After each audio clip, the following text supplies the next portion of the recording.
Good evening, and welcome back to Sleepy Pages of History.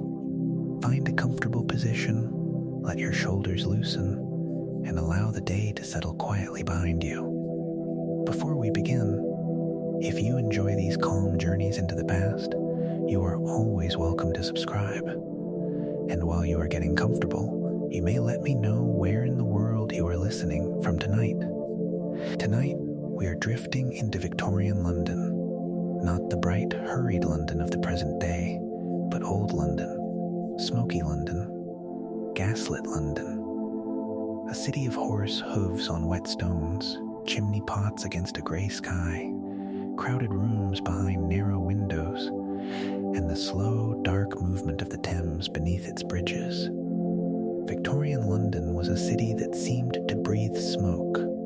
In the early morning, before the streets had fully awakened, coal fires were already stirring inside thousands of homes.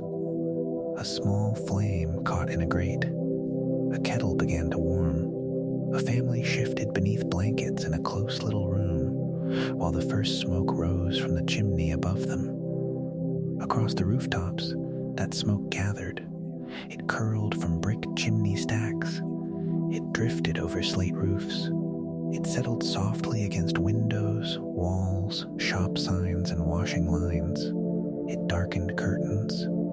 It touched the edges of morning with a faint, sooty veil. This was one of the first things a person might notice about Victorian London. The city was not only seen, it was felt in the air. The famous London fog, so often remembered as romantic and mysterious, was often something heavier than weather.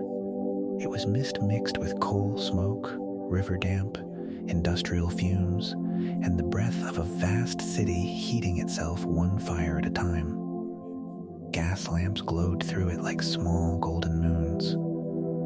Figures passed in and out of sight. A man in a dark coat might appear for a moment, then soften into the haze. A woman with a basket might vanish around a corner before her footsteps had faded. There is something strangely quiet about that image now. A city half hidden from itself. And yet Victorian London was never truly silent. Even in the softer hours, sound moved through it. Hooves tapped over the roads, cartwheels creaked, bells rang from churches, shops, doors, and railway yards. Street sellers called out their goods. Trains sighed and clattered in the distance. Somewhere near the river, chains shifted. Boats knocked gently against moorings, and workers began another day beside the water. It was a layered sound. Not one noise, but many.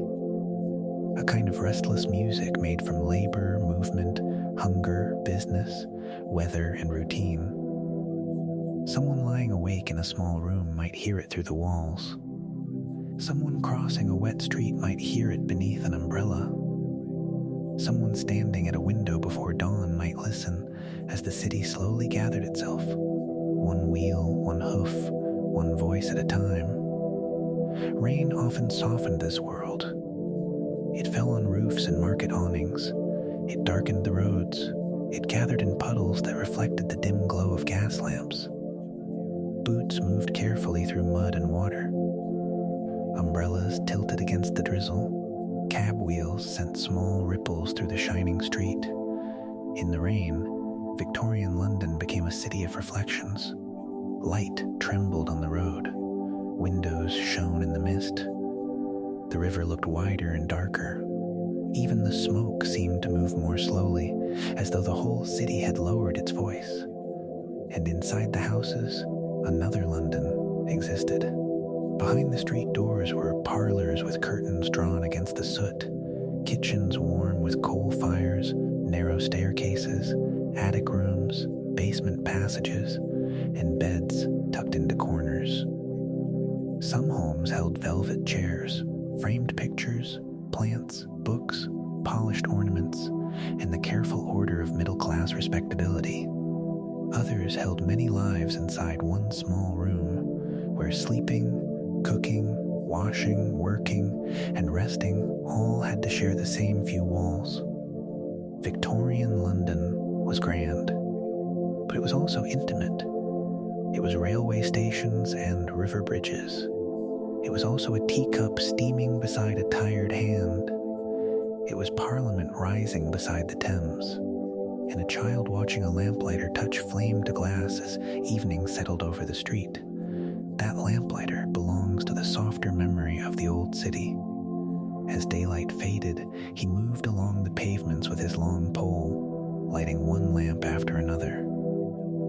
The flame appeared gently, then another, then another. A street that had been gray became gold. Windows caught the glow. Rain brightened beneath it. Faces passed through small circles of warmth and disappeared again. A child might have watched from an upstairs window. For a moment, the city seemed to bloom quietly into night. This is the London we will wander through together.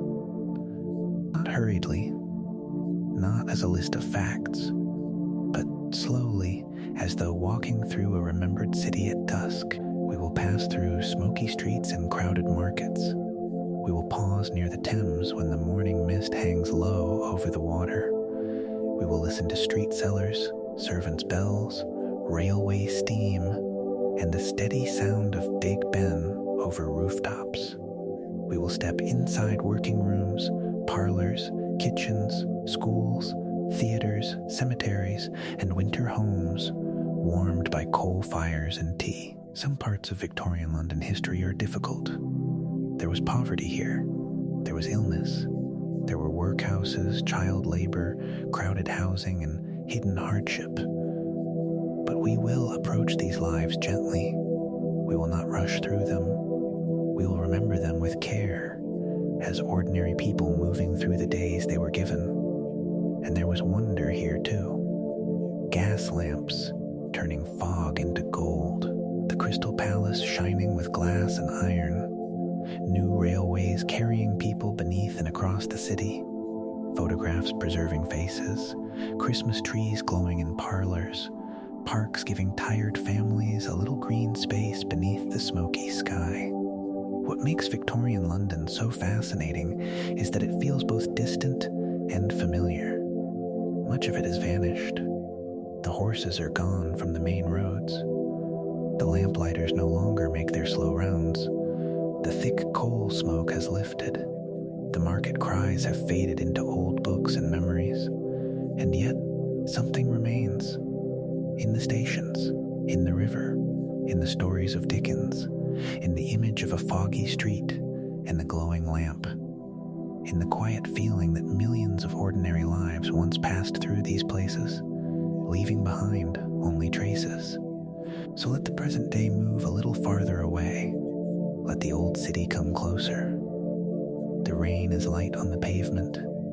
The lamps are beginning to glow. The Thames is moving in the dark. And somewhere in Victorian London, behind a soot-dimmed window, a coal fire burns low. A kettle warms.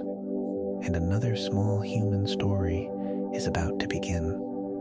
Morning came slowly over Victorian London. It did not arrive all at once, bright and clear, as it might over open fields or a quiet village road.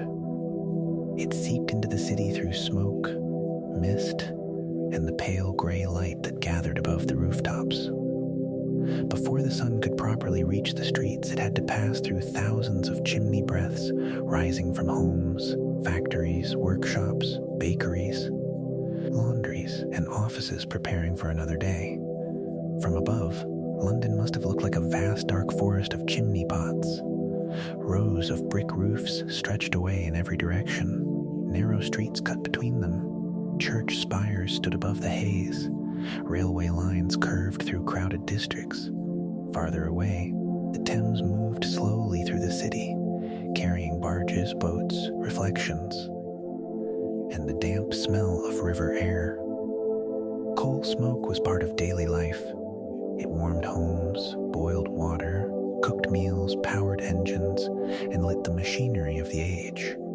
But it also settled over everything. It rested on windowsills.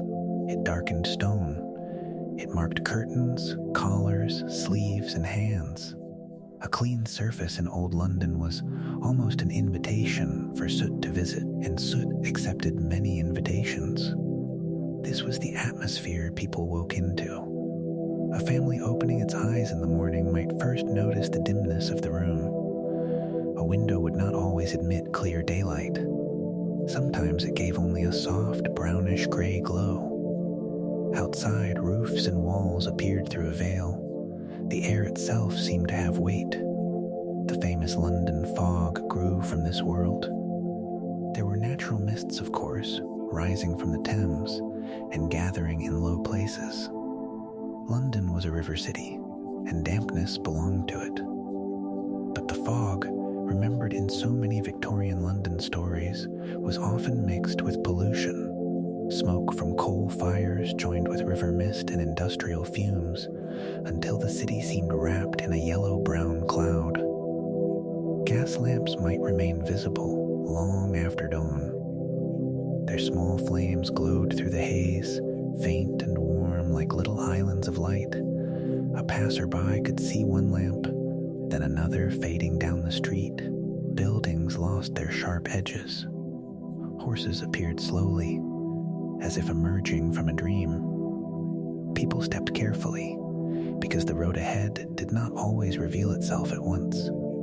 There was mystery in it, but not only mystery, there was also inconvenience, coughing, dirt, and a great deal of laundry that probably wished it had been born in another century. Still, to walk through that fog in memory is to enter one of the strongest images of old London. The city becomes softened. Its hard brick and iron are hidden for a moment. Lamps blur. Voices travel oddly. The ordinary world turns half visible. Someone crossing a street in such weather might hear a horse before seeing it. First, the rhythm of hooves, then the roll of wheels, then the outline of a cab moving through the murk, its driver wrapped against the damp air, its passenger barely visible inside. A street seller's voice might drift from somewhere nearby, but the person calling could remain unseen. Footsteps passed. A door closed. A bell sounded above the roofs. Victorian London was never quiet.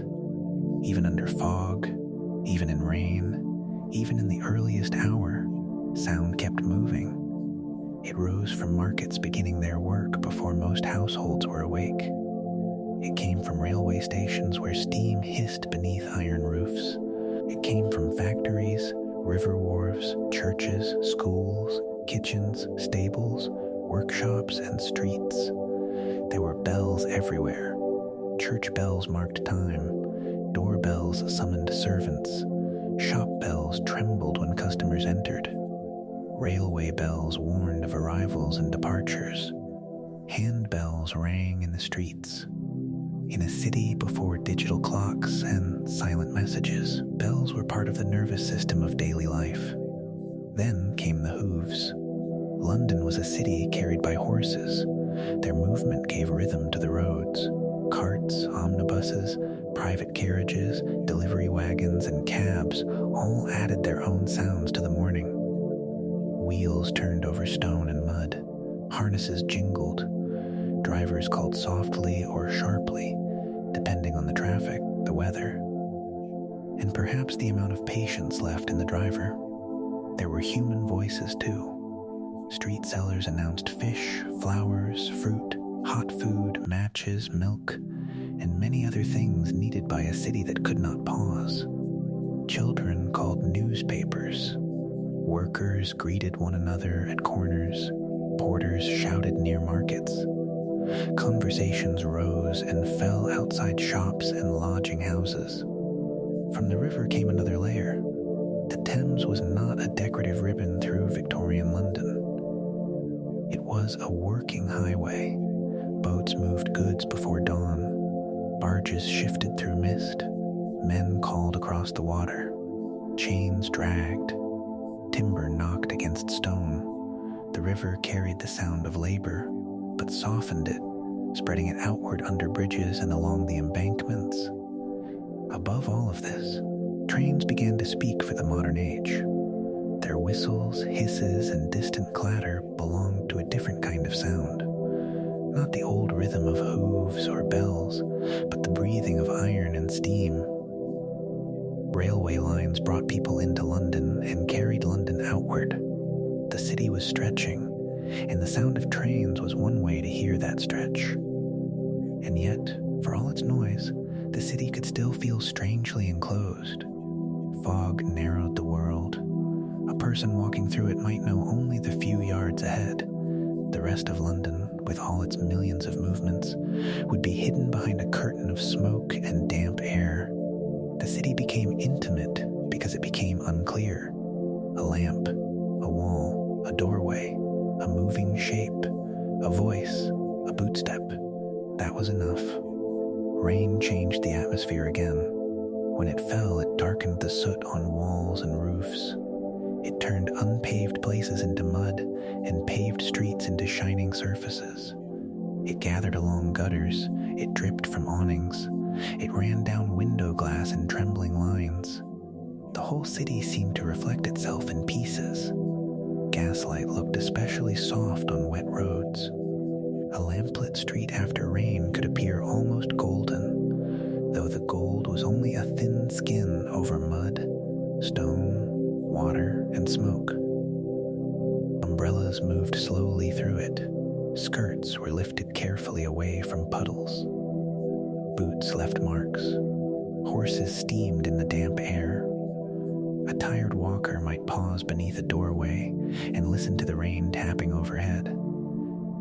These small scenes mattered because they were the texture of Victorian daily life. History is often remembered through great names, laws, buildings, and events.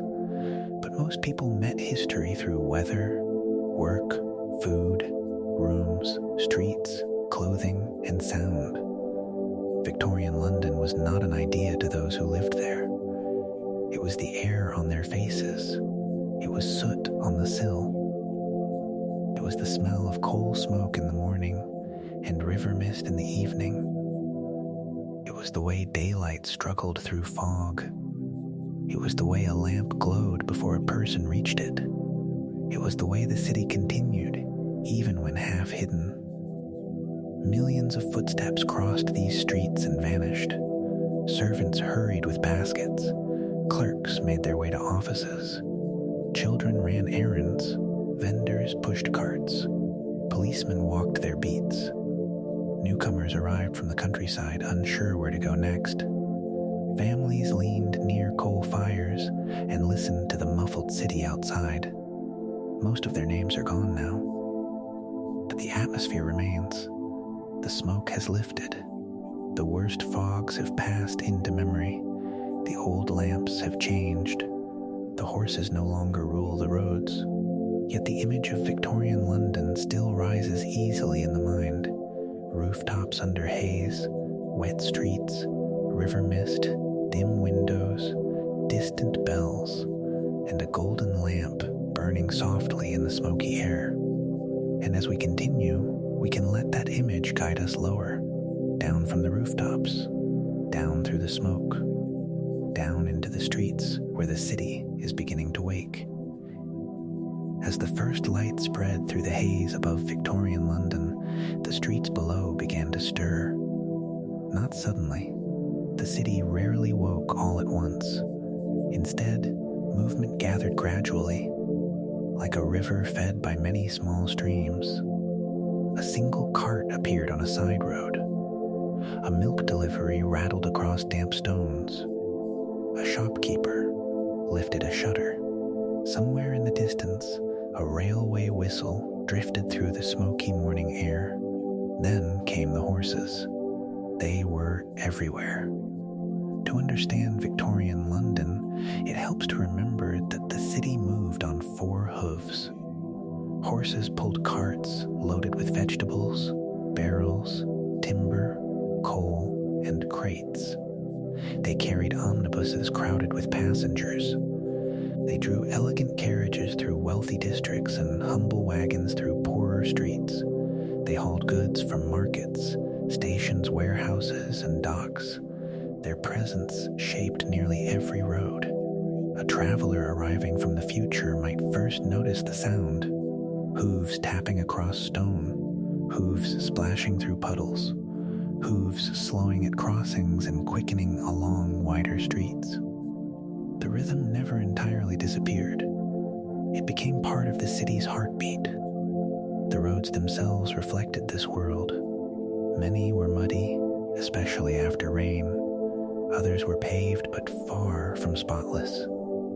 Horses provided transport, but they also left behind a constant reminder of their existence. Water, mud, manure, and countless wheels combined into a street surface that demanded careful attention from anyone crossing it.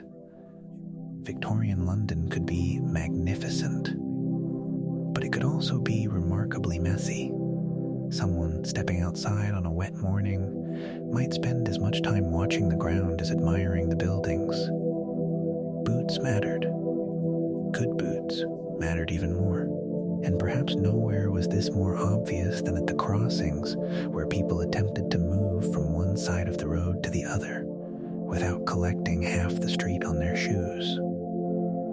At these crossings, another group of Londoners began their work: the crossing sweepers. Many were children. A traveler walking through the city might notice a small figure standing near a particularly muddy section of road. In one hand would be a broom or brush. Nearby, a relatively clean path had been swept through the mud. The arrangement was simple. The child cleared a route. Pedestrians offered a small coin. If they wished, sometimes they did. Sometimes they did not. A crossing sweeper's day depended upon weather, traffic, luck, and the generosity of strangers. One can almost picture a young boy arriving early, before the busiest hours. He begins sweeping while the city is still waking. A cart passes. More mud arrives. He sweeps again. A gentleman crosses and drops a coin. A woman smiles and thanks him. Another person walks by without noticing him at all. The work was repetitive. Patient, quiet, like so many forms of labor in Victorian London, it existed almost invisibly beside the larger machinery of the city. This matters because the streets were not merely places of movement. They were places of survival. Every corner held people finding small ways to earn a living. Some sold flowers, some sold newspapers, some carried luggage, some swept crossings. The city created endless needs, and people tried to meet them. As the morning advanced, the roads grew busier. More carts appeared. More pedestrians filled the pavements. Shop signs became visible through the lingering haze. Street vendors arranged their goods. The sounds multiplied. Yet amid all this activity, there remained a rhythm that feels surprisingly calm when viewed from a distance. Modern traffic often arrives in sudden bursts. Victorian traffic flowed differently. Horse-drawn movement had limits.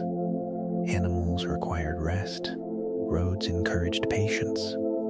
Journeys unfolded at a pace that allowed people to notice buildings, weather, shop windows, and familiar faces along the route. A passenger riding through London would have experienced the city gradually, street by street, district by district, one neighborhood blending into the next, and increasingly, many Londoners experienced this movement through a relatively new form of transportation: the omnibus.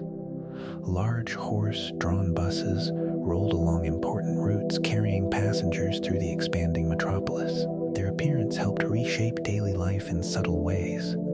Before such transport became common, many people lived close to their work because they had little choice.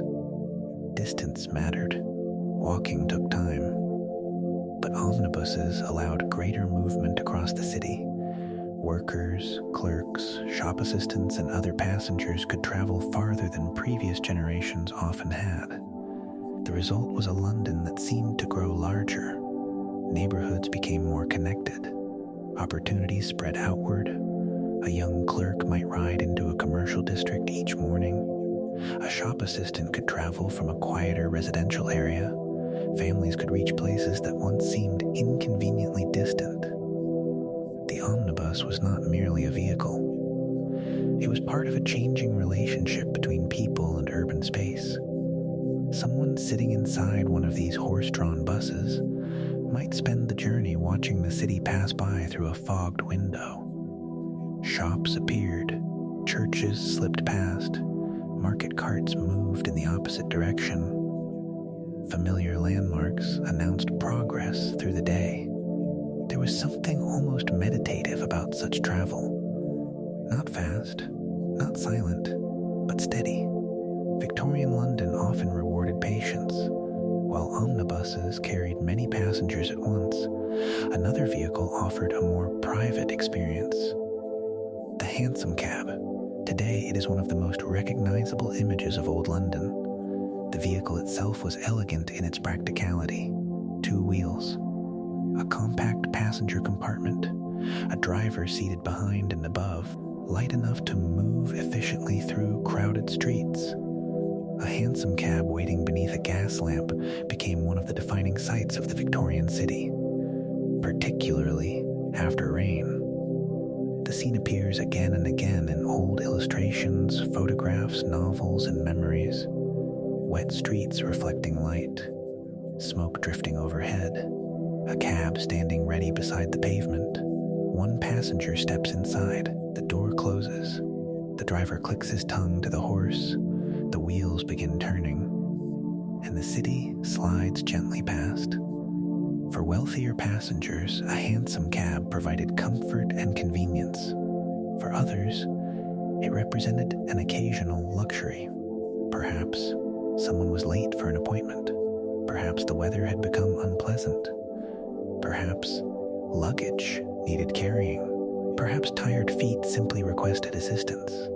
Even in a city built on constant movement, there were moments when people wished to sit quietly and let someone else guide the journey.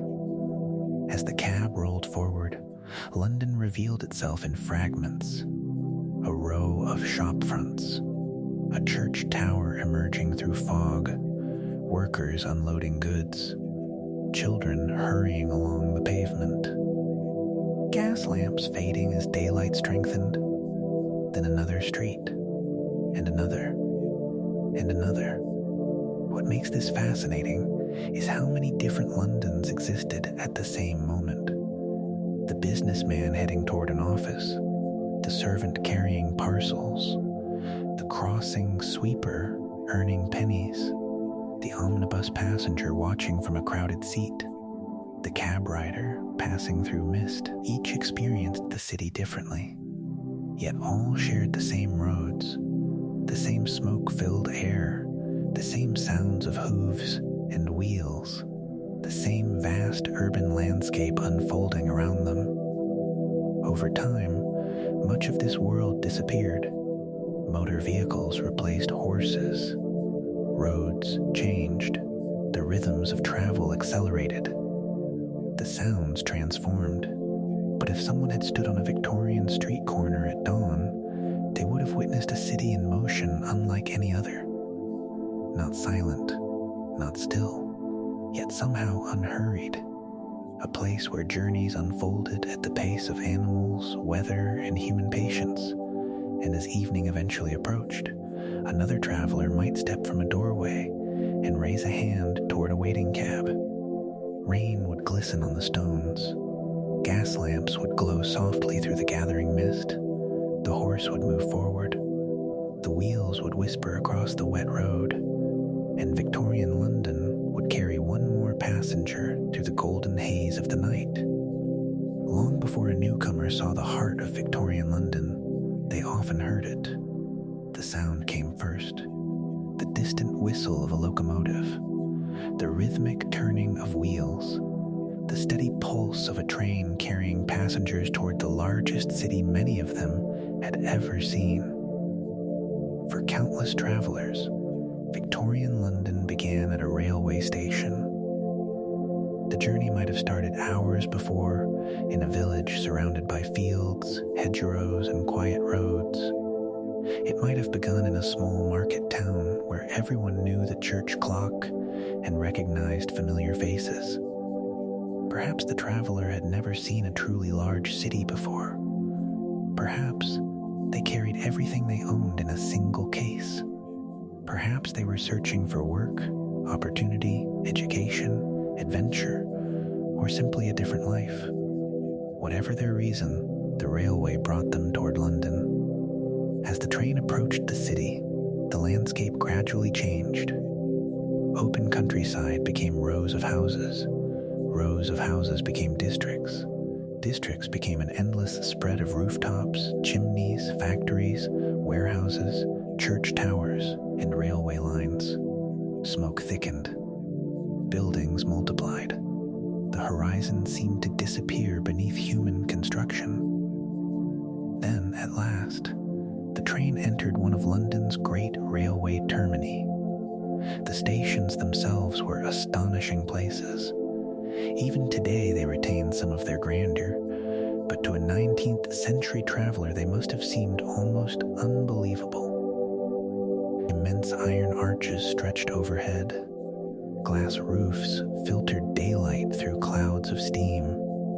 Platforms extended into the distance. Porters hurried between luggage carts. Passengers searched for companions or directions. Voices echoed beneath the vaulted spaces.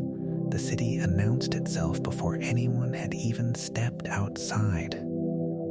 King's Cross, Paddington, Victoria, Euston, each became a gateway into Victorian London. These stations were more than transportation hubs. They were thresholds between different worlds. Rural life ended here. Urban life began. Someone arriving for the first time might pause beside their luggage and simply look upward. Above them rose iron and glass on a scale that earlier generations could scarcely have imagined. Steam drifted beneath the roof. Sunlight struggled through the haze. Hundreds of strangers moved in every direction.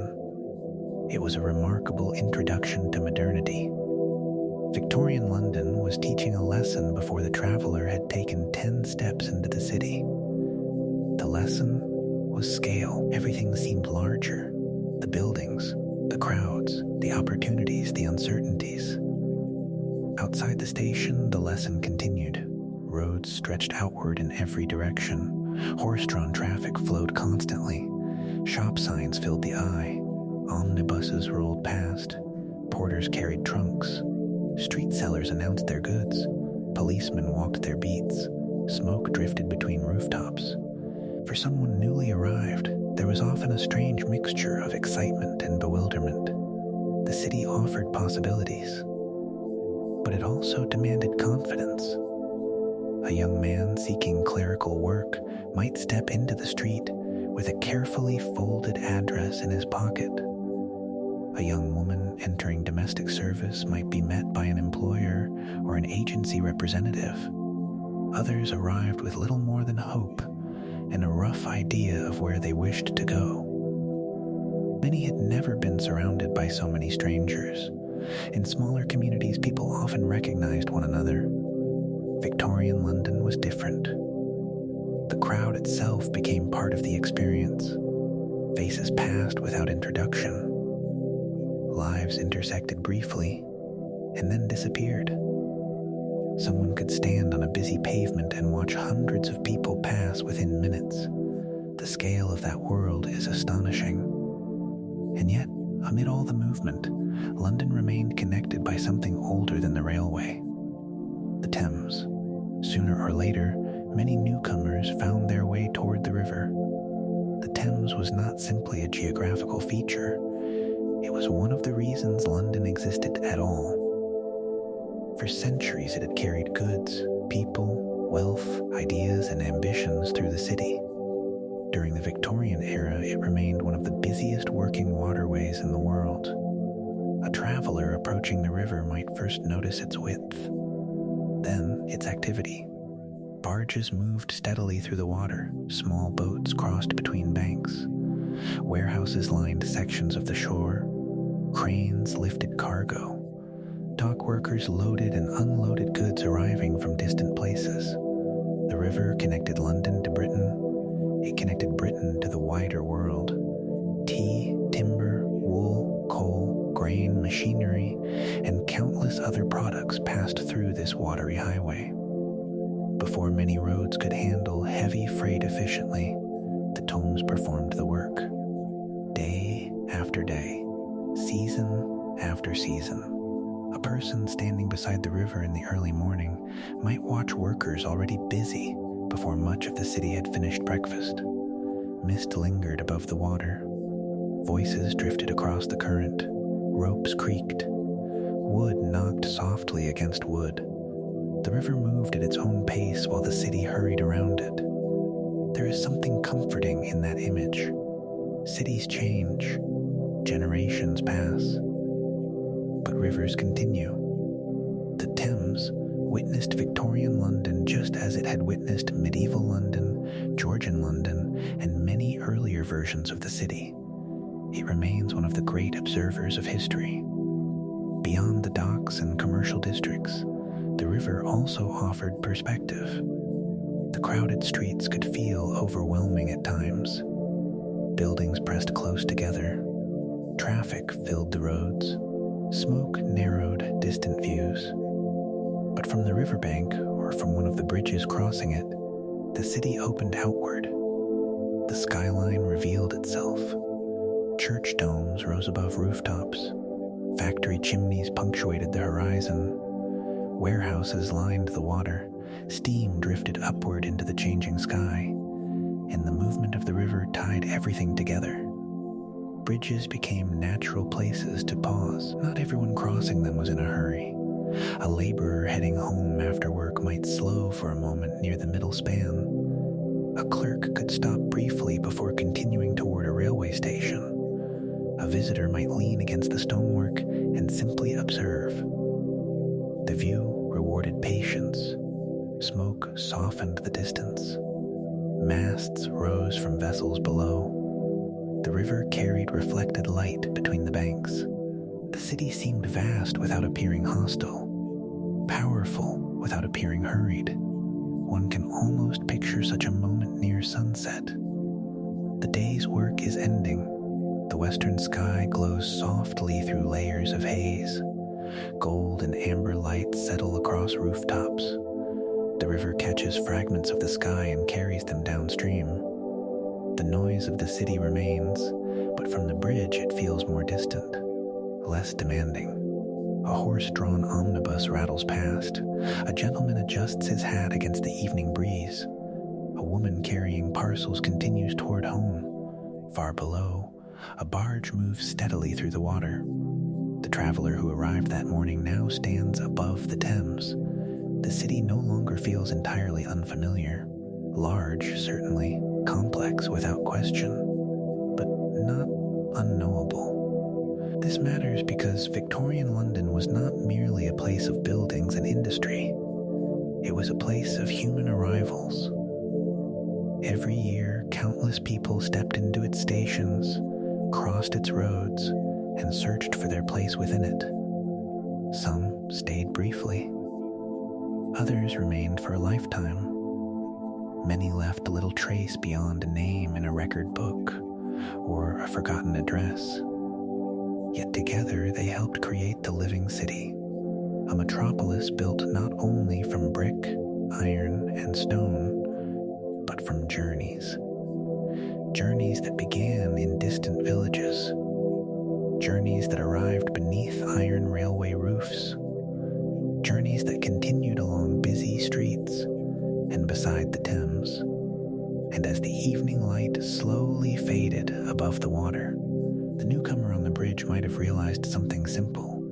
London was too large to understand in a single day, perhaps even in a lifetime, but it could be explored one street, one riverbank, one conversation, and one crossing at a time.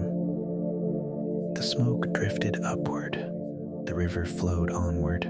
And beneath the gathering dusk, Victorian London continued its endless movement around them. Beyond the great railway stations, beyond the busy markets and crowded thoroughfares, another Victorian London existed. It was a quieter London.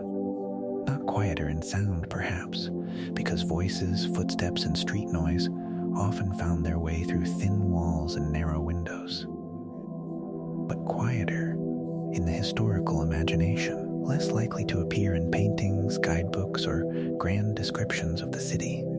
This was the London of ordinary rooms. Small rooms. Rooms that carried far more life than their size might suggest. If a traveler had wandered away from the broad avenues and prosperous neighborhoods, they would eventually have reached streets lined with modest houses, lodging houses, and tenements. Behind their doors lived families, laborers, widows, clerks, servants between positions, newly arrived migrants, and countless others trying to make a life in the city. For many of them, home meant a single room, one room. That simple fact reveals a great deal about Victorian daily life. Today we often think of homes as collections of separate spaces: a bedroom for sleeping, a kitchen for cooking, a sitting room for relaxing, a laundry room for washing. Many Londoners had no such divisions. Everything happened in one place.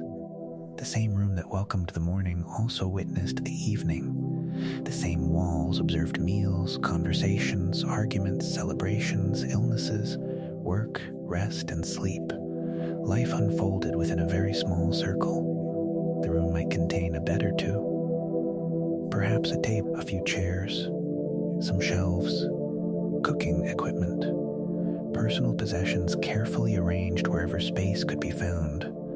Every object mattered because there was little room for unnecessary things. And yet people still found ways to make these spaces their own. A photograph, a small ornament, a favorite cup, a plant near the window, a carefully folded cloth.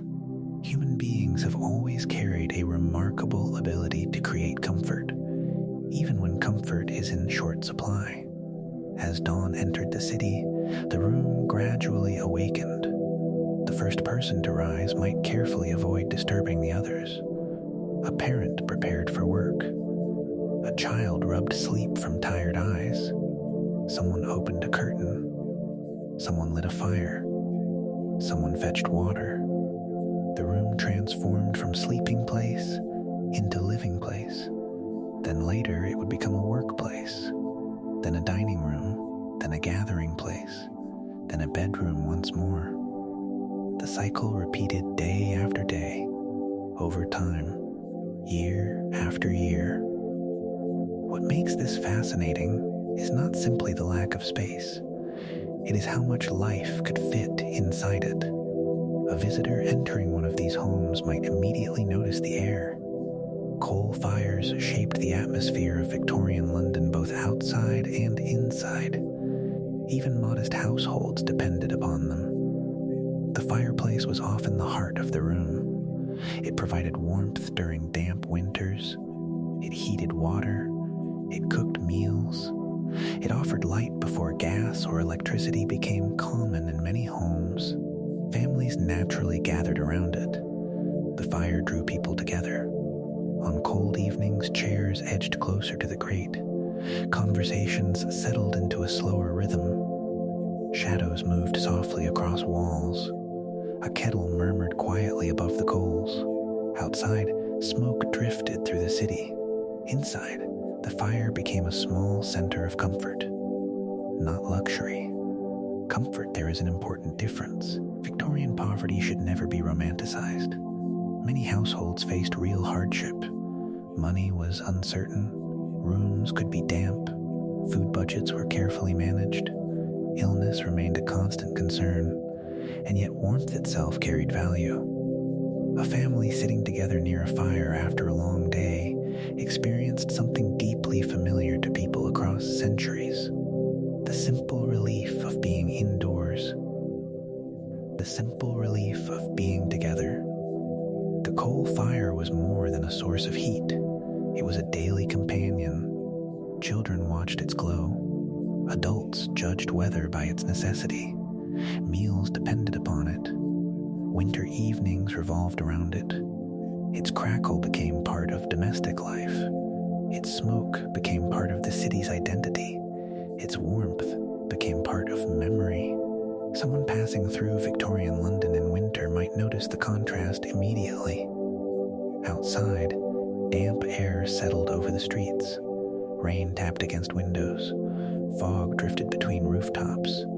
The city felt cold and gray. Inside, the fire cast a softer world. Curtains glowed faintly. Tea steamed from cups. Voices lowered.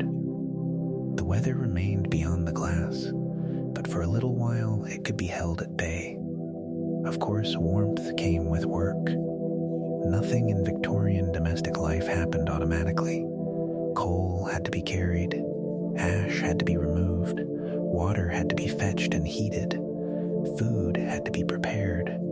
Clothing had to be cleaned. And laundry, in particular, demanded an astonishing amount of labor. Modern washing machines hide an enormous amount of effort. Victorian households knew every step.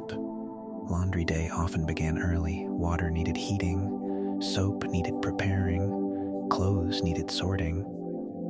The work required strength, patience, and time.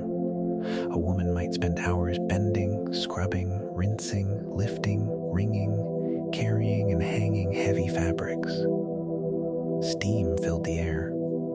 Hands remained wet for long periods. Backs ached, arms tired.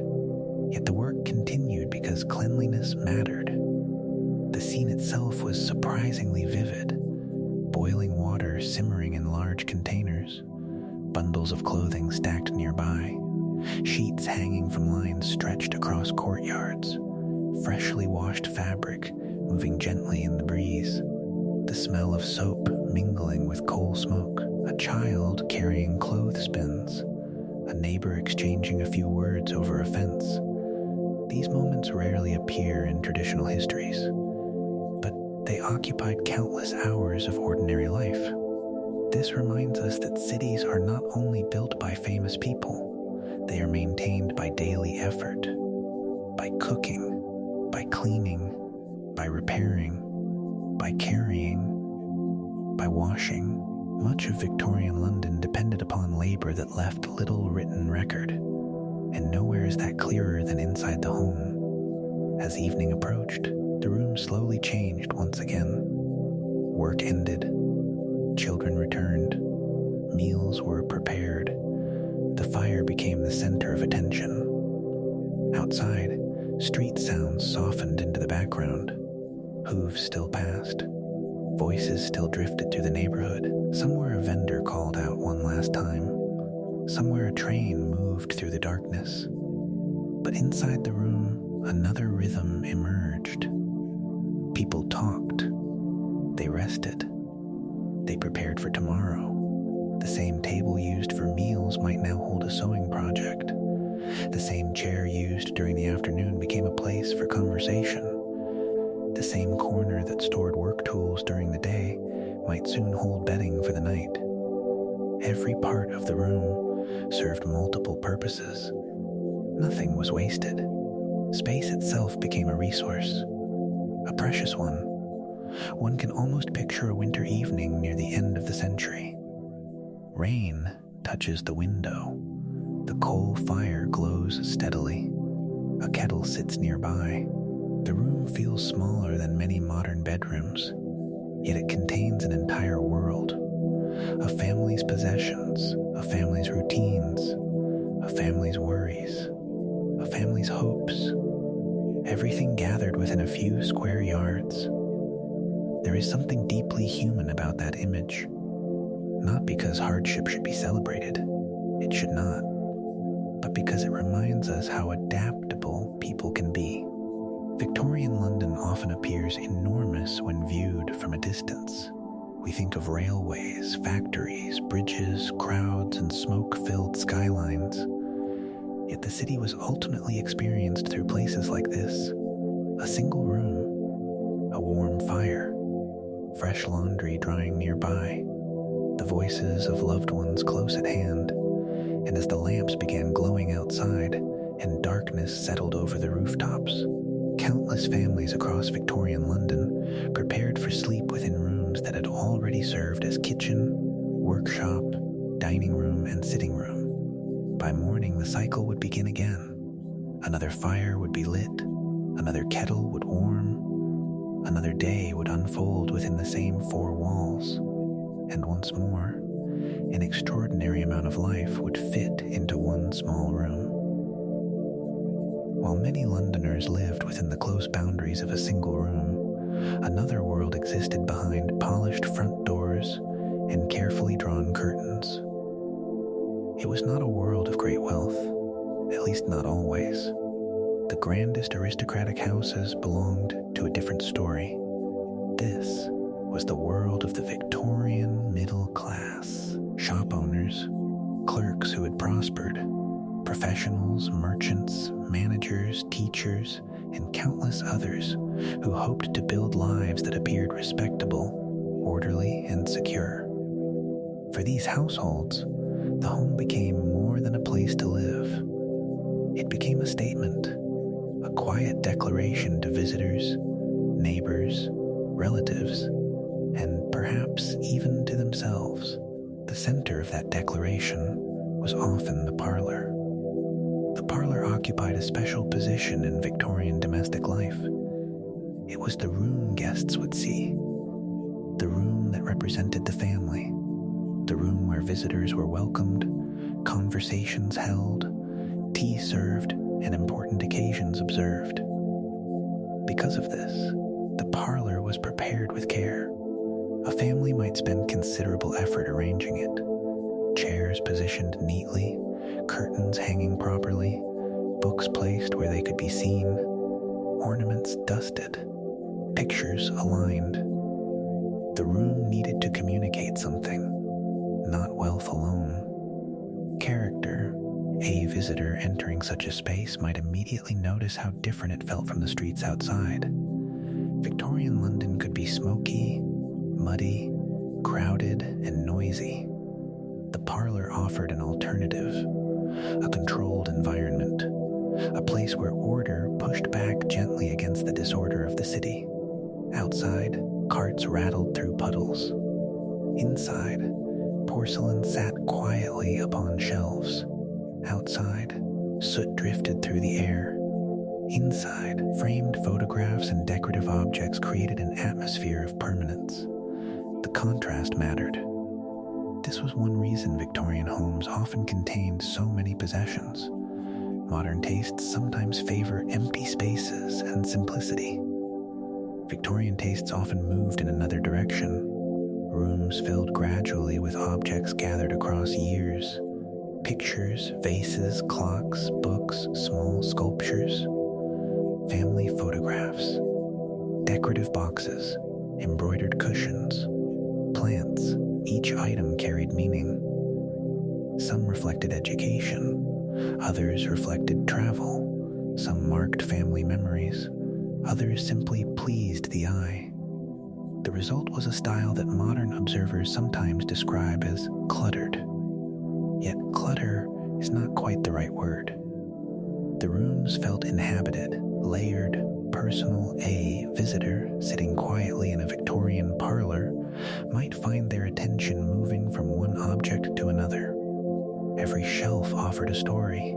Every photograph hinted at a family history. Every ornament suggested a gift, a purchase, or a memory preserved in material form. The room became a collection of traces left behind by daily life. There is something comforting about that. Many of us surround ourselves with reminders of who we are and where we have been. Victorians simply tended to do so with rather more enthusiasm. A bare shelf, after all, cannot display one's treasured collection of decorative birds. Victorian furniture occasionally seemed to believe that every available surface should contribute to civilization. The walls contributed as well. Wallpaper became one of the defining features of middle-class interiors. Patterns covered room after room: flowers, leaves, geometric designs, vines, colors rich enough to transform an ordinary wall into something decorative and memorable. A visitor entering a Victorian home might immediately notice these patterned surroundings.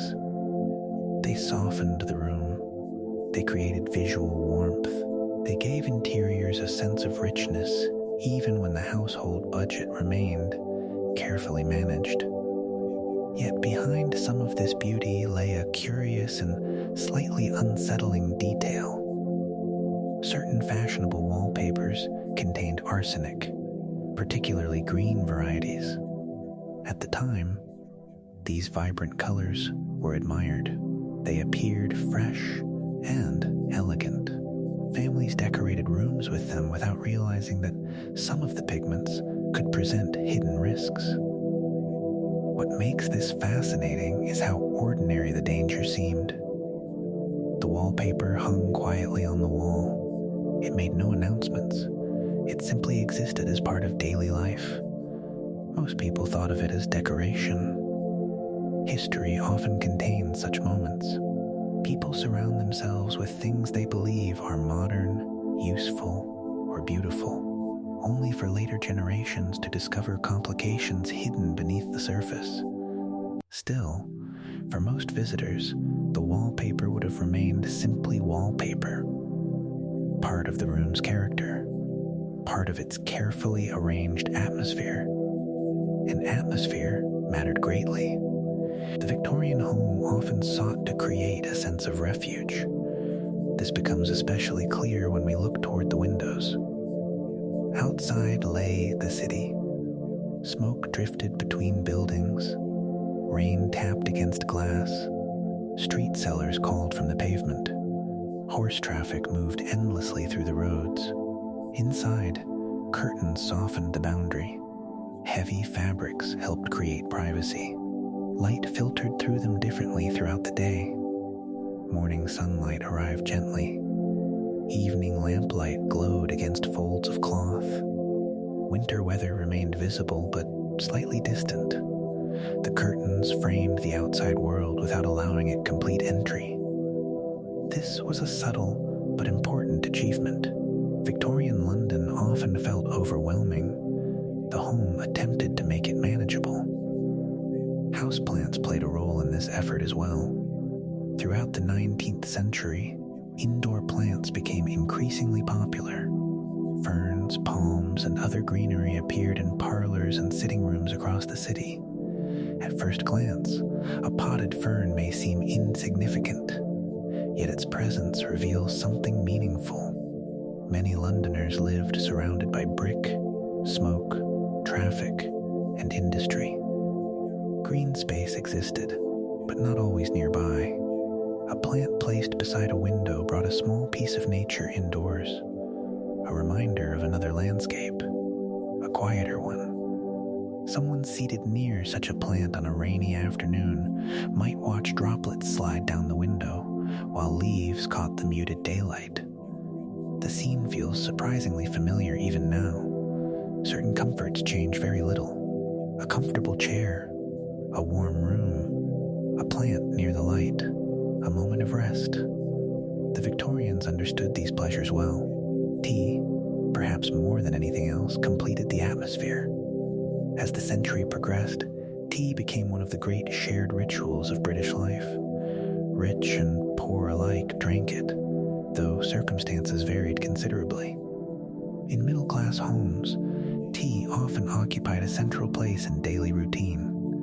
The preparation itself encouraged a slower pace. Water heated. A teapot waited. Cups were arranged. Conversation gathered around the table. Steam rose softly into the room. One can almost picture an ordinary afternoon. Rain taps against the glass.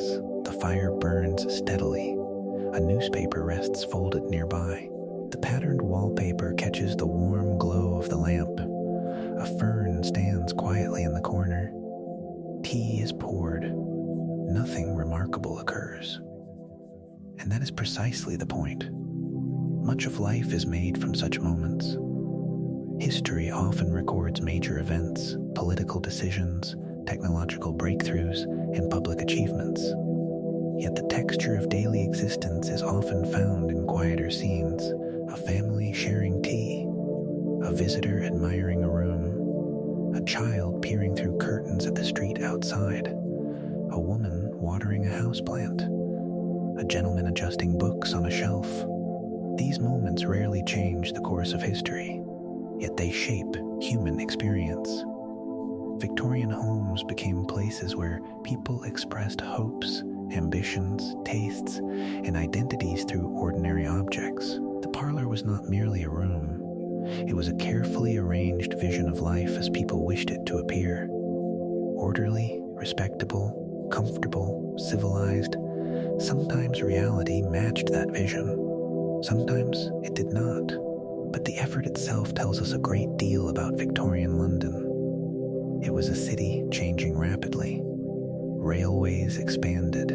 Industries grew. Neighborhoods transformed. The home became one place where people could create a sense of stability amid constant movement.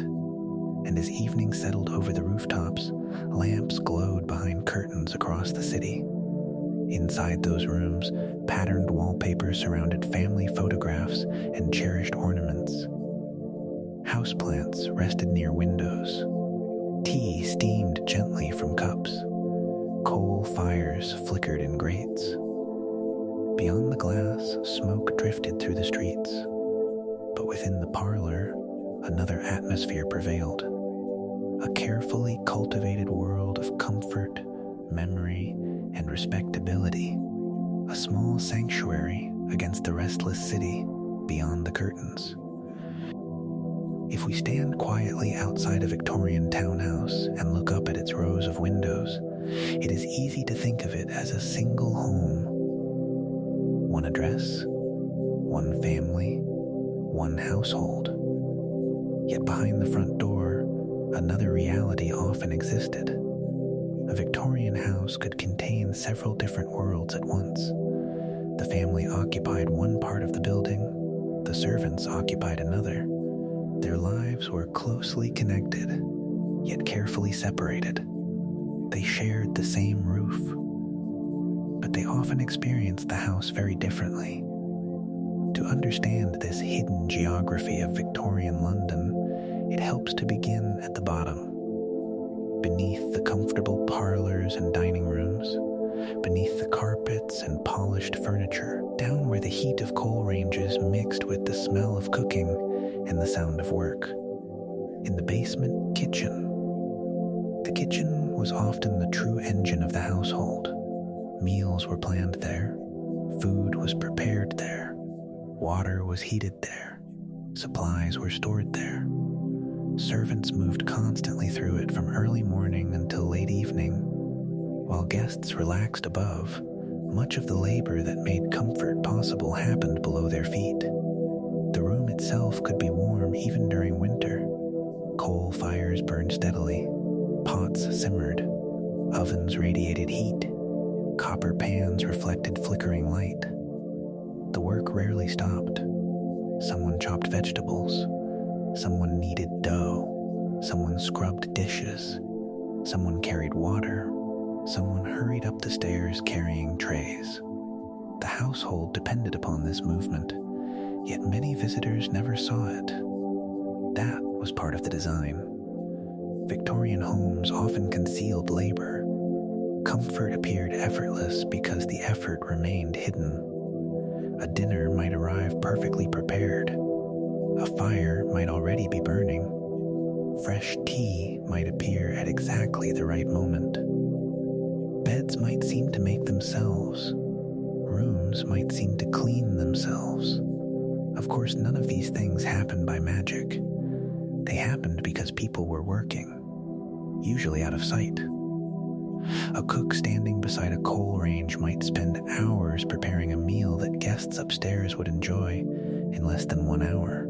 A maid might polish, dust, carry, wash, fold, and tidy throughout the day without attracting much notice at all. The better the service, the less visible it often became. From the basement kitchen, narrow service staircases connected different parts of the house. These stairs formed a second circulation system. The family had their roots. The servants had theirs. Meals moved upward. Instructions moved downward. Laundry traveled. Coal traveled. Messages traveled. The stairs carried the hidden rhythm of domestic life. Someone climbing them repeatedly throughout the day might come to know every creak of every step, every turn, every shadow, every shortcut. The house became a landscape. One learned its pathways much as a sailor learns a ship. And scattered throughout this landscape was one of the most revealing technologies of Victorian domestic life, the bell system. At first glance, it seems simple. A small bell, a wire, a pull cord. Yet this modest invention reveals an entire social structure. In many middle and upper class homes, family members could summon servants by pulling cords located in different rooms. The signal traveled mechanically through the house to a bellboard, often positioned near servant work areas. Then the bell rang. A small sound, sometimes a sharp sound, sometimes a trembling sound, and work changed direction. Someone was needed.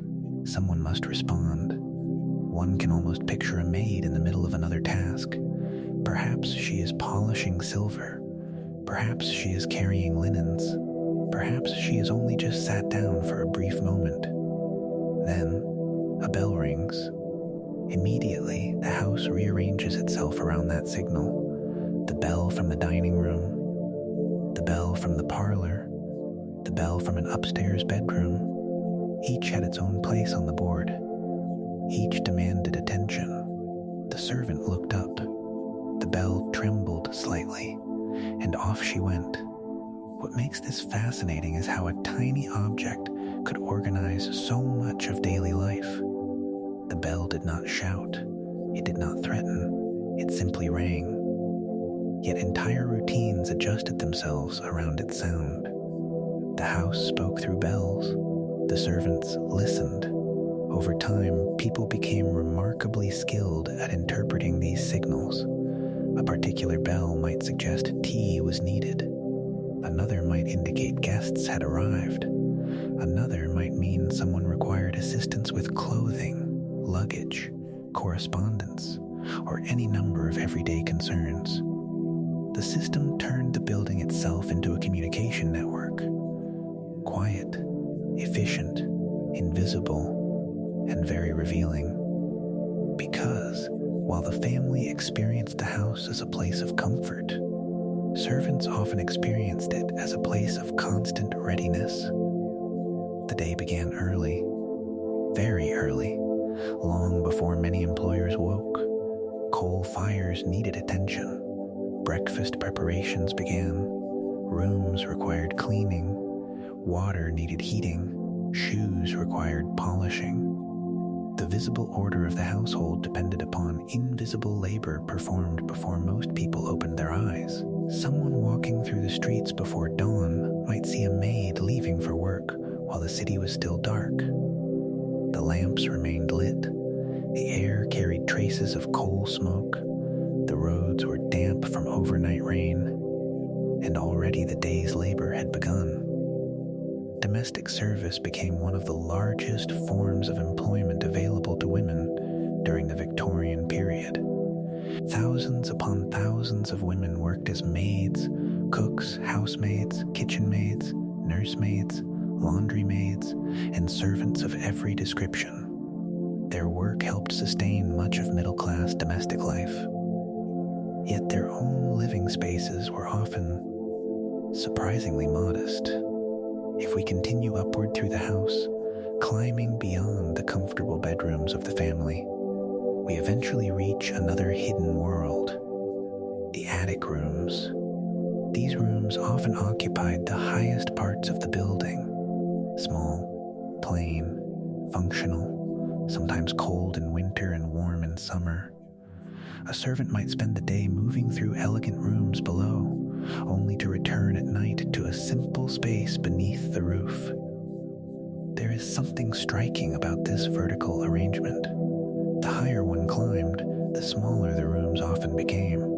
Luxury occupied the middle levels. Work happened below. Rest for servants happened above. The building itself reflected social hierarchy, almost like a map built from brick and staircases. A maid finishing her duties late in the evening might slowly climb those stairs after a long day. The house grows quieter. Guests have gone home. The dining room has been cleared. The last dishes have been washed. The bells have finally fallen silent. Step by step, she ascends toward a room that belongs, however briefly, to her alone. Perhaps there is a small window, a narrow bed, a washstand, a few personal possessions. Nothing grand. Yet after hours of labor, the room offers privacy, and privacy itself can be a valuable comfort. There was another curious aspect of servant life. Servants often knew a great deal about the households they served, more than employers sometimes realized. After all, servants moved through the hidden spaces of the house. They delivered meals, cleared tables, maintained rooms, carried letters, prepared clothing, opened doors. In doing so, they observed daily life from a unique perspective. Not intrusive, not dramatic, simply observant.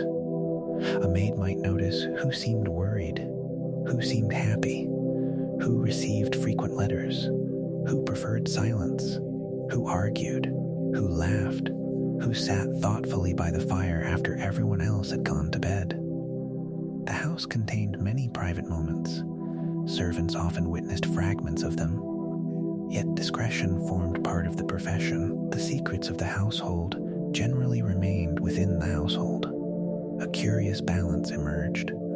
Servants were both highly present and nearly invisible, always nearby, rarely noticed.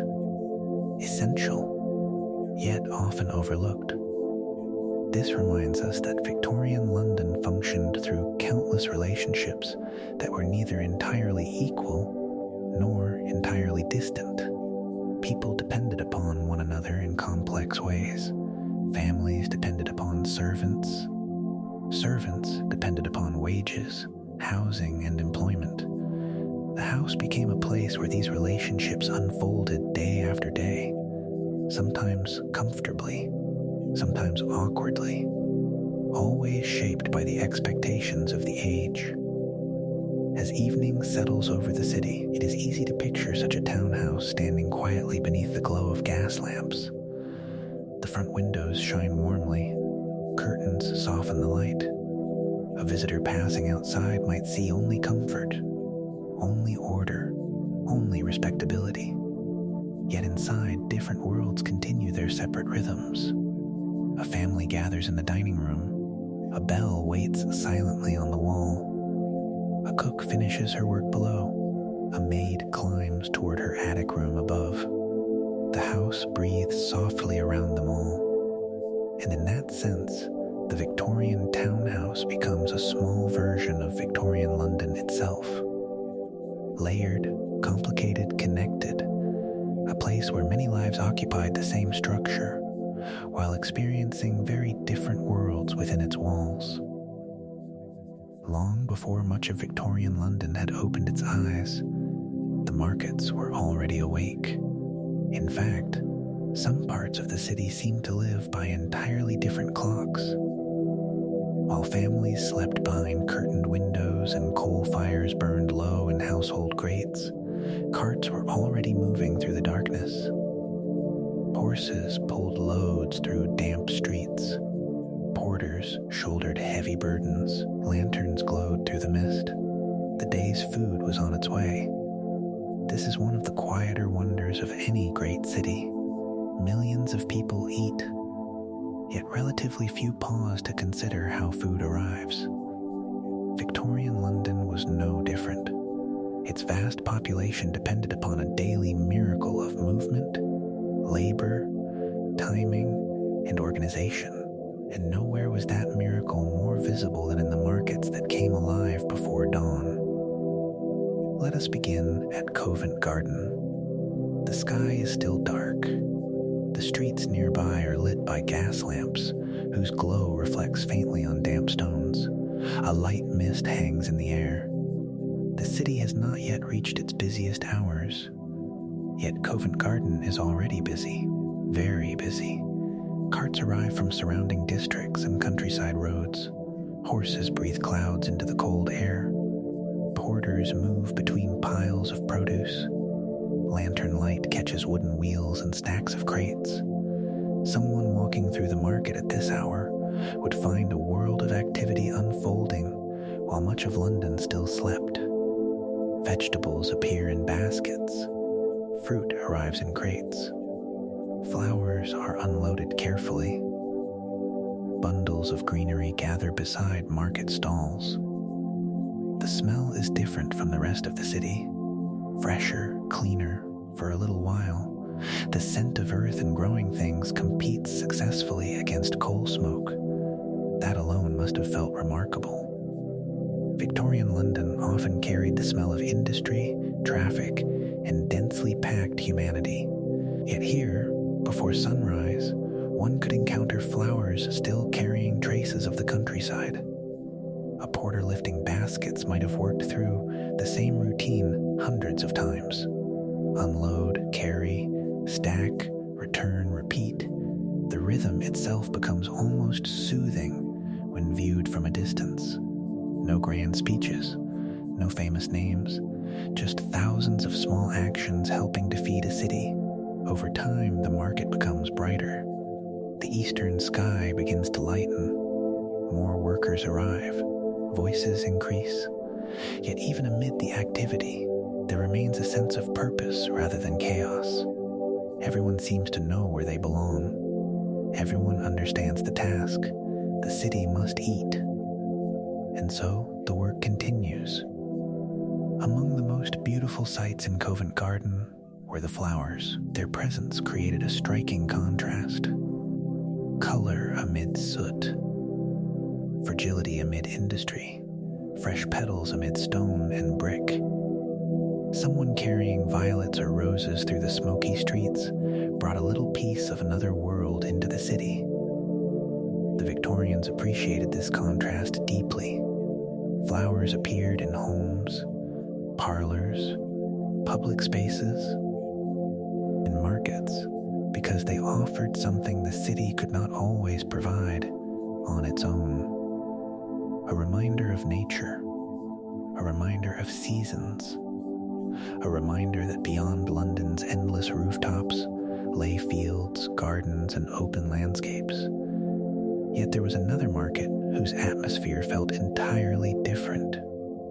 Billingsgate, the great fish market. If Covent Garden smelled of produce and flowers, Billingsgate announced itself in another way entirely. Located beside the Thames, it operated at the intersection of river life and urban appetite. The market began early, very early. Fishmongers worked while much of the city remained asleep. Someone arriving before dawn would encounter baskets filled with fish fresh from coastal waters. Porters hurried across wet stones. Workers called to one another. The river itself seemed to participate in the scene. Gulls wheeled overhead. Boats arrived. The smell of salt, water, and fish drifted through the air. The atmosphere felt brisk, energetic, purposeful. One can almost hear the sounds. Boots on wet pavement, wooden crates being moved, voices rising and falling, water dripping from baskets, the distant murmur of the Thames. For many workers, this was simply another ordinary morning. Yet viewed from the perspective of history, it reveals the immense logistical effort required to sustain Victorian London. Food traveled from rivers, farms, orchards, fisheries, and villages into the heart of the city every single day. Without these networks, urban life on such a scale would have been impossible. As the morning advances, the markets begin spreading outward into the surrounding streets. Here we meet another familiar figure of Victorian London. The costermonger, the street trader, the market seller, the person behind the barrow. Costermongers became an essential part of urban life. Their carts and barrows appeared throughout working-class neighborhoods, bringing affordable food directly into local streets. Vegetables, fruit, fish, small household goods, whatever people needed. The costermonger provided a bridge between the great wholesale markets and ordinary households. Someone setting up a barrow before sunrise might have inherited the trade from parents or relatives. Families often worked together. Children helped. Goods were arranged carefully. Prices were considered. Customers were greeted. Over time, familiar relationships developed. The same seller, the same customers, the same streets.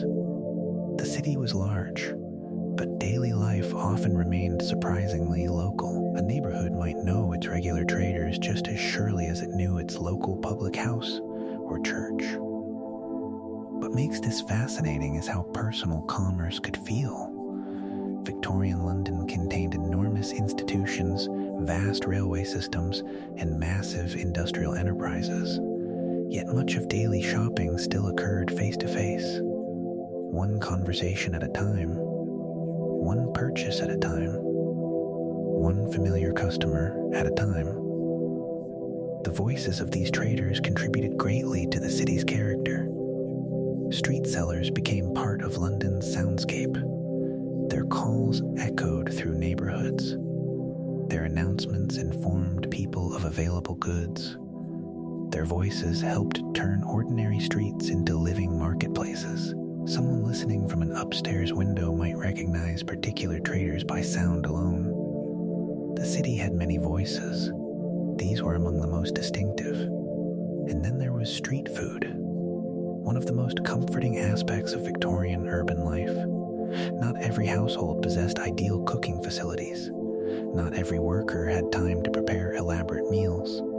For many Londoners, street food offered convenience, warmth, and affordability, especially on cold days. Imagine walking through the city on a damp winter evening.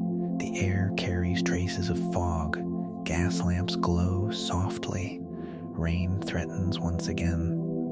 Then comes a different scent, a warmer scent. Roasted chestnuts, fresh pies, hot potatoes, steam rising into the cold air. A food seller stands beside a cart or stall. Customers gather briefly before continuing on their way.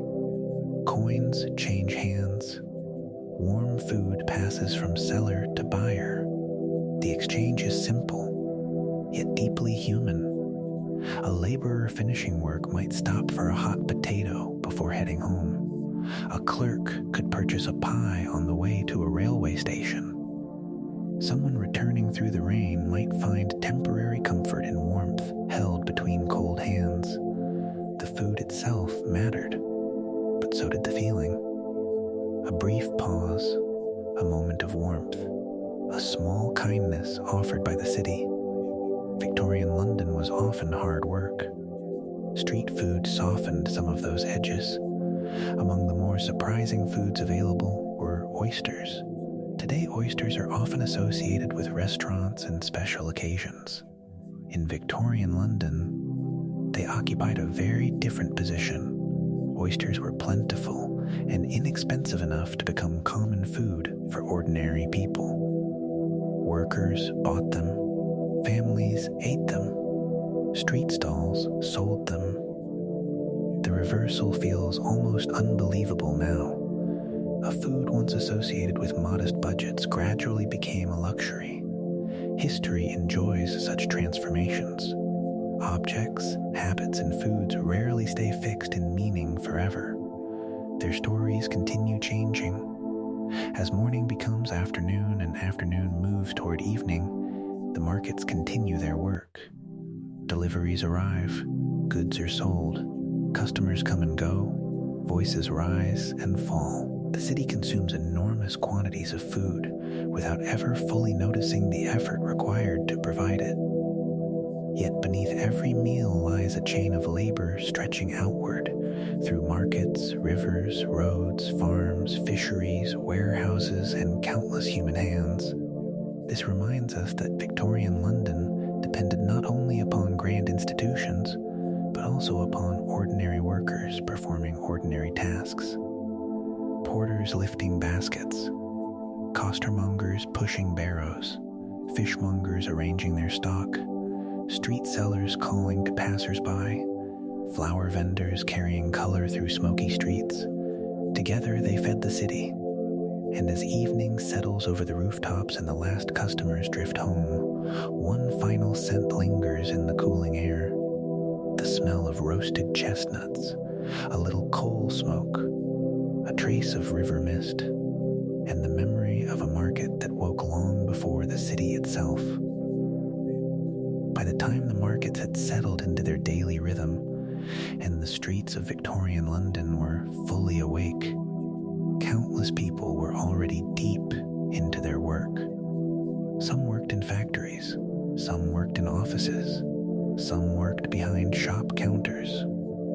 Others worked so quietly or so close to the edges of public attention that they almost disappeared into the background of the city itself. Yet these workers were everywhere. They occupied street corners, riverbanks, alleyways, market roads, counting houses, and shop floors. Their labor was woven into the fabric of London so completely that many passers-by scarcely noticed it. This is often the way with cities. The larger they become, the easier it is to overlook the countless small efforts that keep them alive. Victorian London depended upon such efforts, and many of the people performing them left only the faintest traces behind. Let us begin with a splash of color, a small one. For color was not always easy to find in Victorian London. The city was famous for smoke, soot, brick, fog, and damp stone. Against that backdrop, flowers possessed a special brightness. Someone walking through a busy district might encounter a flower girl carrying bunches of violets, roses, or other blooms. She moved through crowds offering little fragments of beauty to strangers. The contrast was striking. Delicate petals against smoky streets, fresh fragrance against coal smoke, a basket of flowers beneath gas lamps and gray skies. One can almost picture her pausing near a busy corner. Workers hurry past. Omnibuses rumble along the road. Shop windows catch the light. And among all this movement stands a young seller holding something fragile and temporary. A flower does not last long. Perhaps that was part of its appeal. The Victorians appreciated flowers not only for their appearance, but also for what they represented. Nature, seasons, beauty, a reminder that beyond the city existed fields, gardens, and open landscapes. For the flower girl, however, beauty was also business. Each bouquet sold helped pay for food, shelter, or tomorrow's stock. The flowers carried both poetry and practicality, as so many things did in Victorian London. Yet not all work unfolded beneath open skies. Some labor took place beside the river. At low tide, the Thames revealed a different landscape. The water withdrew, mud emerged, and among that mud appeared figures searching carefully along the exposed foreshore. These were the mudlarks. Few images capture the hidden hardships of Victorian London more clearly. The river carried an endless stream of objects.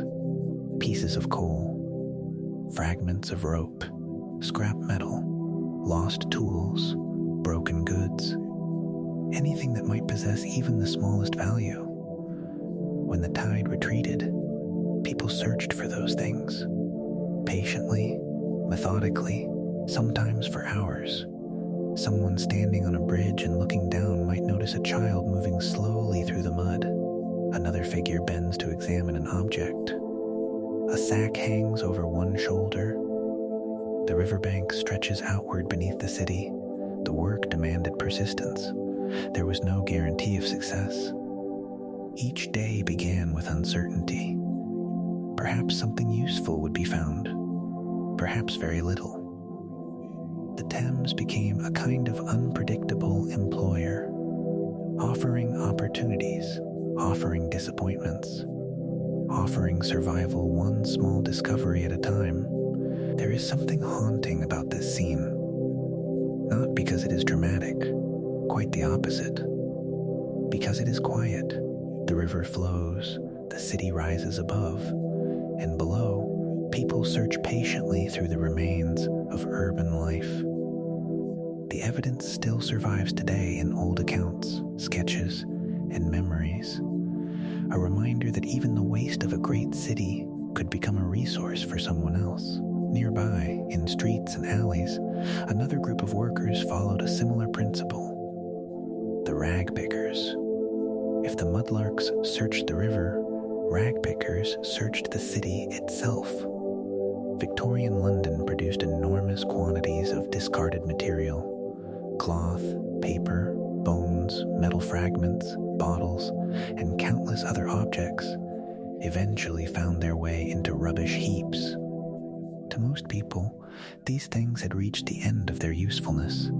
To rag pickers, they represented possibility.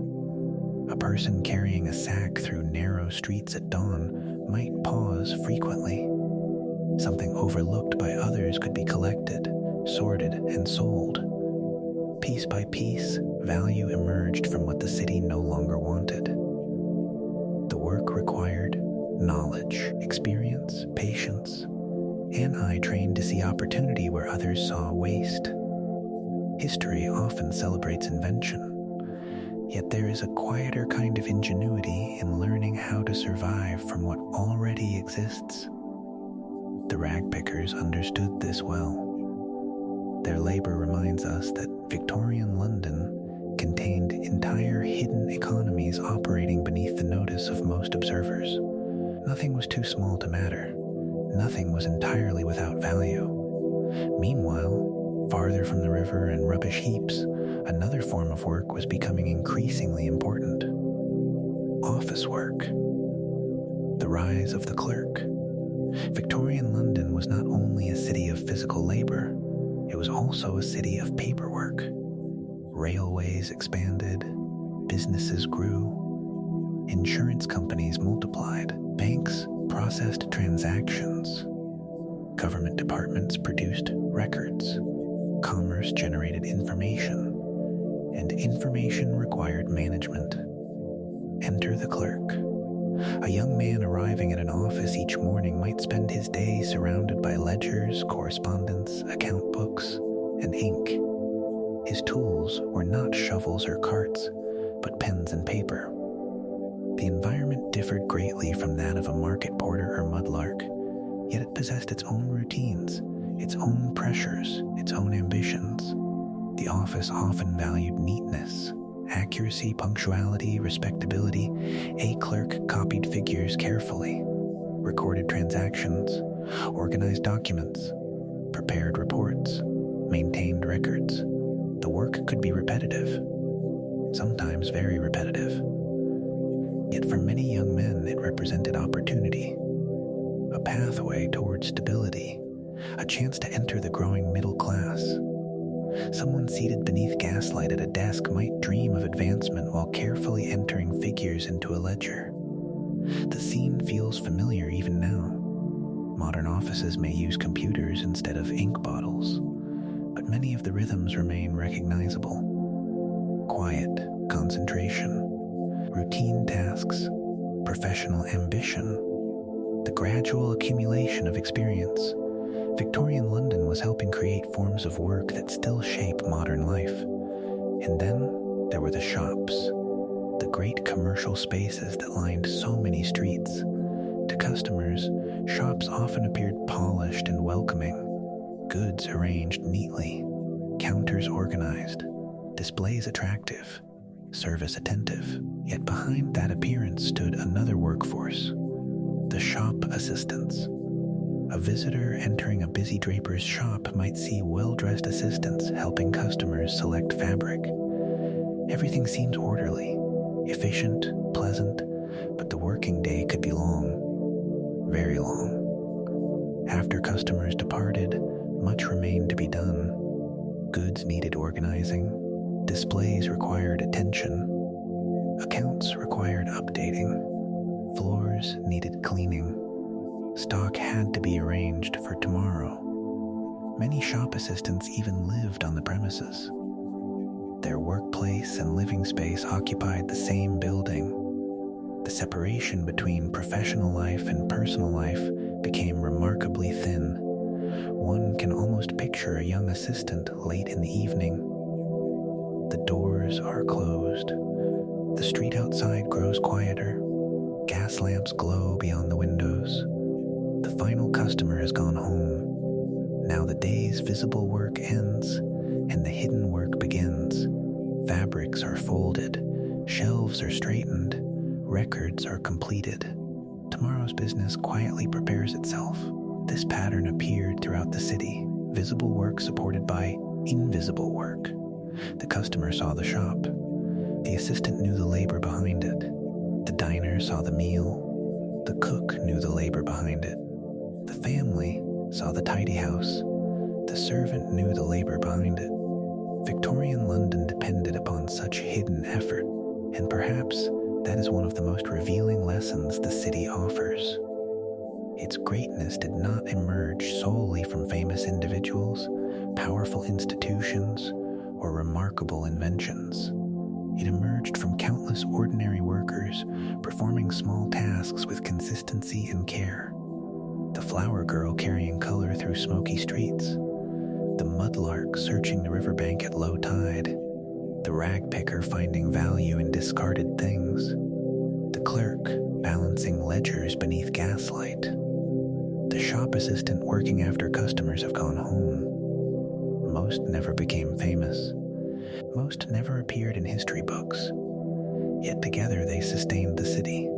They carried it, fed it, organized it, cleaned it, supplied it, recorded it. And in that sense, Victorian London was held together by thousands of forms of work that remained hidden in plain sight. As evening settles over the rooftops and the lamps begin to glow once more, the streets slowly change character.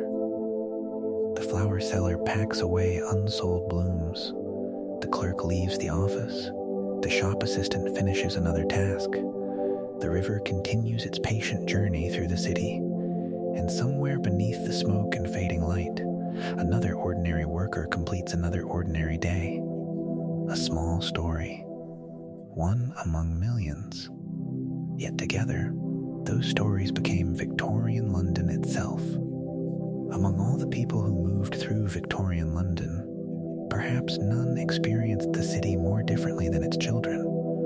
The same streets could feel entirely unlike one another, depending on who was walking them. For one child, London might be a place of lessons, toys, books, and carefully supervised outings. For another, it might be a place of work, a place where the day began not with school, but with earning money. The contrast was remarkable, and yet both childhoods existed at the same time, often only a few streets apart. As morning light spread across the city, countless children stepped into lives that adults had largely arranged for them. Some picked up school books, others picked up tools. Some entered classrooms, others entered workplaces. Victorian childhood was not one experience, it was many. Let us begin on a wet morning near a railway station. Rain hangs lightly in the air, smoke drifts above the rooftops. Passengers hurry toward platforms beneath umbrellas and hats. Near the entrance stands a child carrying newspapers. He is young, perhaps younger than many modern people would expect.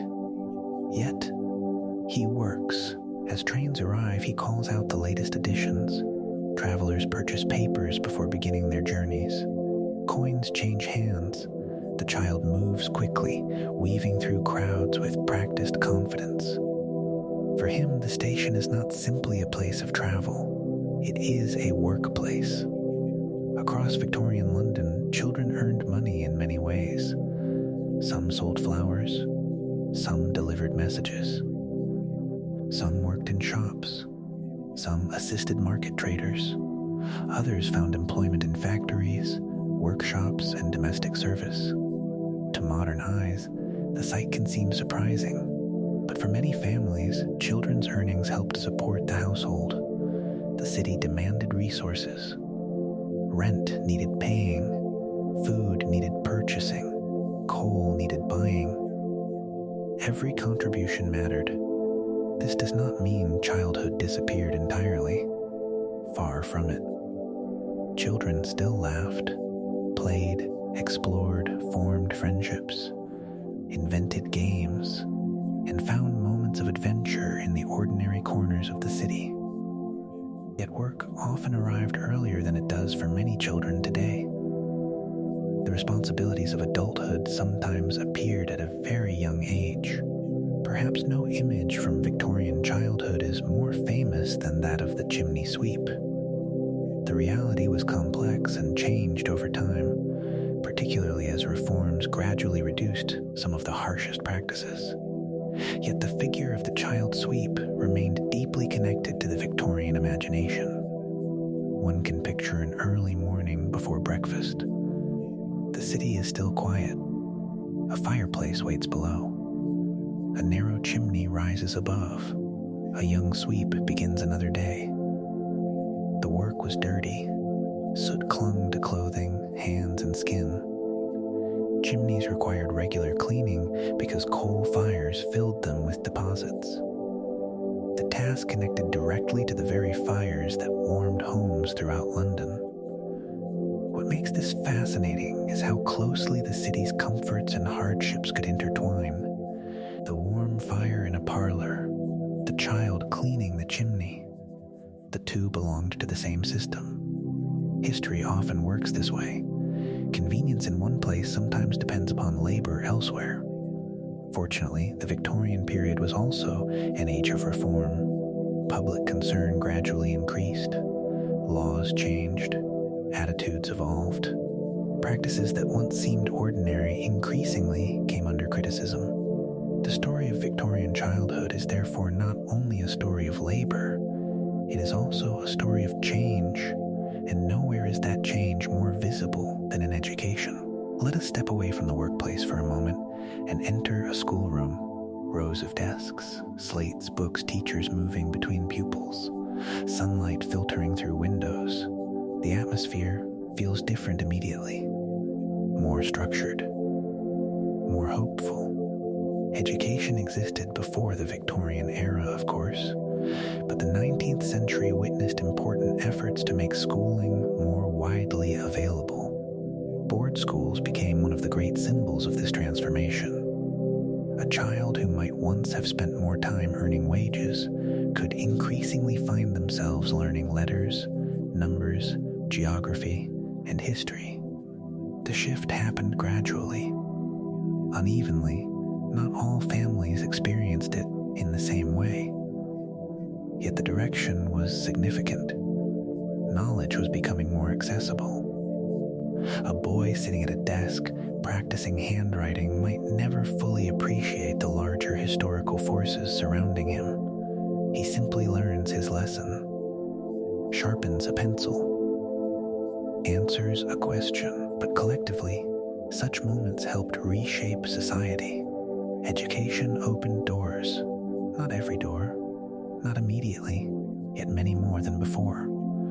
There were also places known as ragged schools.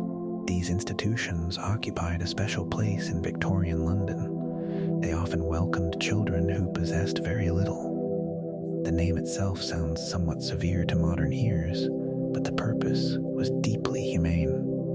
A child arriving at a ragged school might receive not only instruction but also food, warmth, and attention. The room may have been simple, the resources limited, yet to many children it represented opportunity. One can picture a rainy afternoon. A hungry child enters from the street. Outside, the city remains cold and damp. Inside, there is light. Bench. A lesson. Perhaps a meal. Perhaps kindness. Sometimes history changes through large public reforms. Sometimes it changes because someone opens a door and invites a child inside. The result was gradual rather than dramatic. That is often how meaningful change occurs. Slowly, patiently, one classroom at a time. Of course, childhood involved more than work and school. Children still sought amusement wherever they could find it, and Victorian London offered many opportunities. Some appeared suddenly, almost magically. Imagine a small crowd gathering in a public space.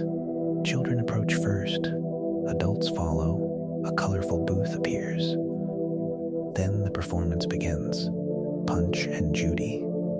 For generations, these puppet shows entertained audiences in parks, fairs, and busy streets. The characters were familiar, the performances lively, the excitement contagious. A child watching the show might forget, at least temporarily, about lessons, chores, work, or responsibilities.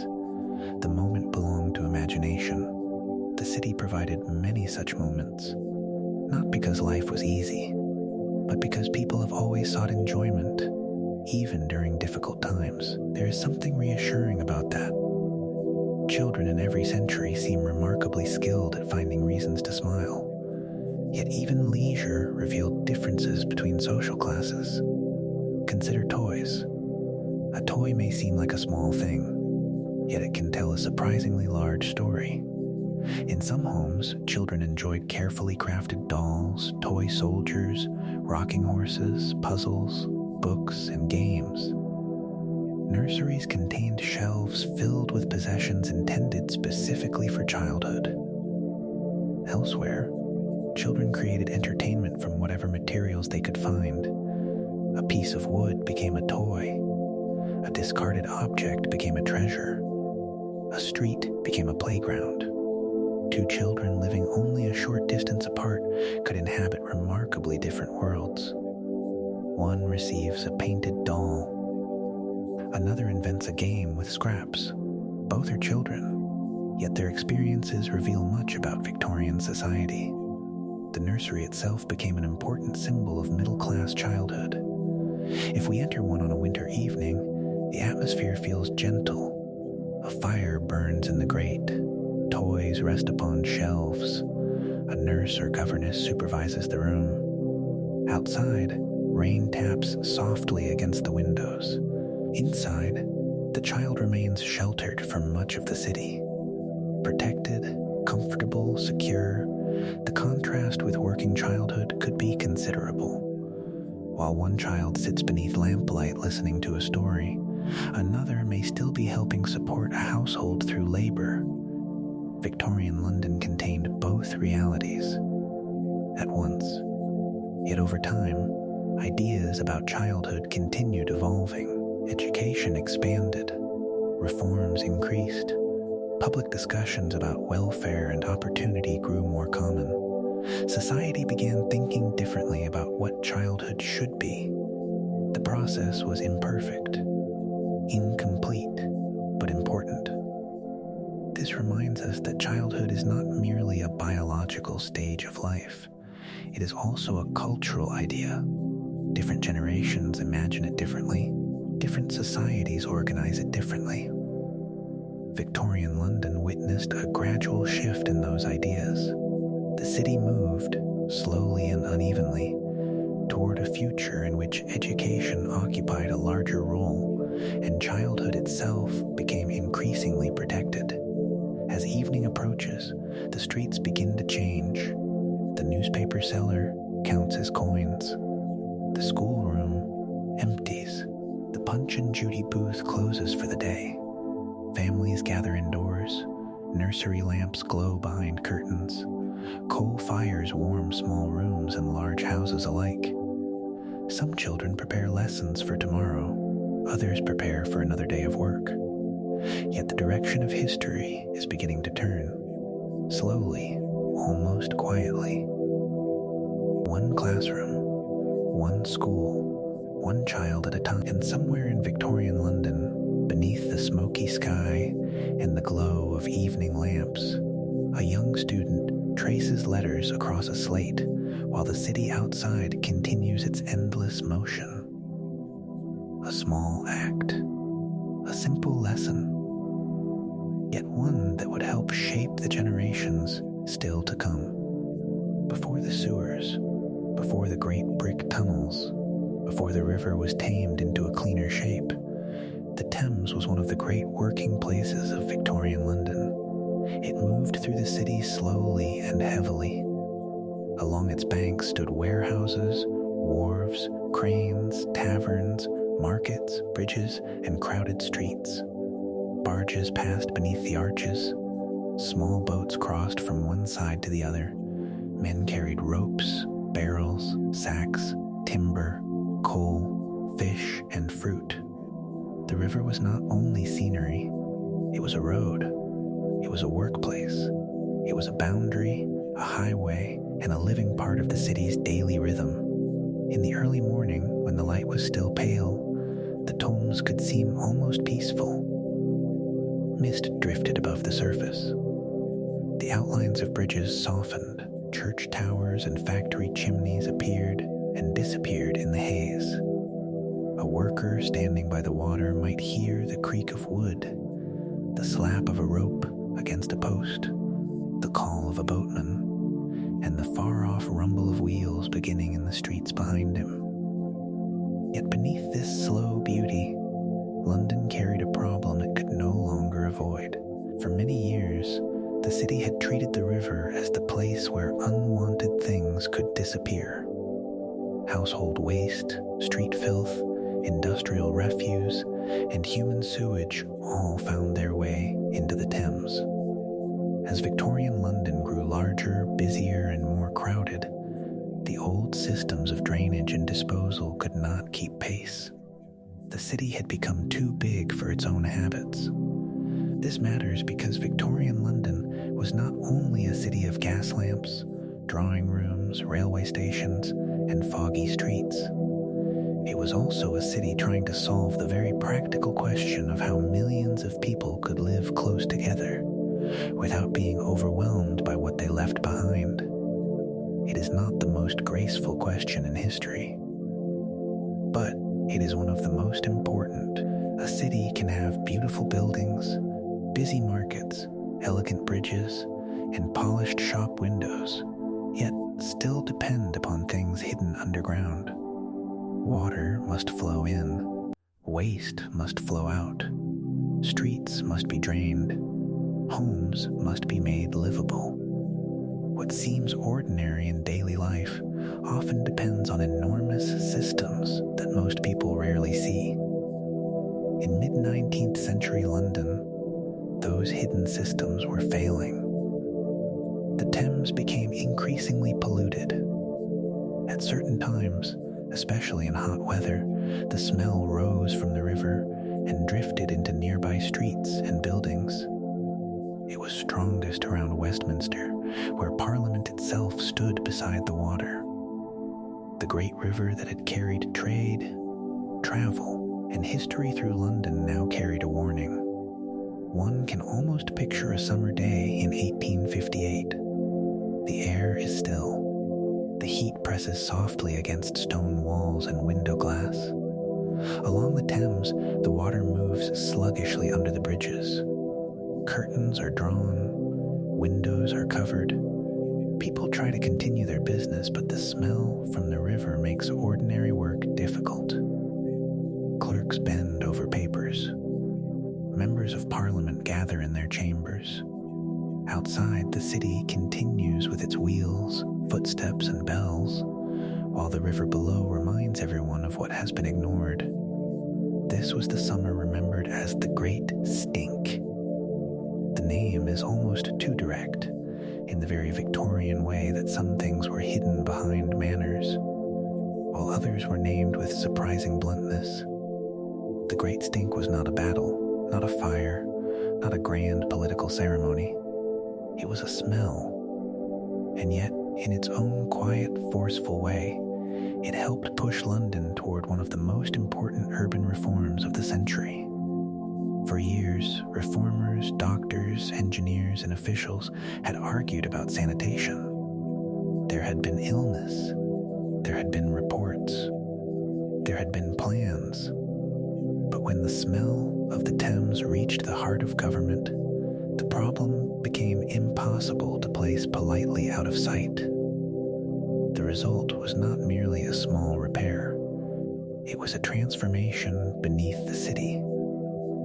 The engineer most closely associated with this transformation was Joseph Bazalgette. His work helped give London a new sewer system, built on a scale that matched the size of the growing metropolis.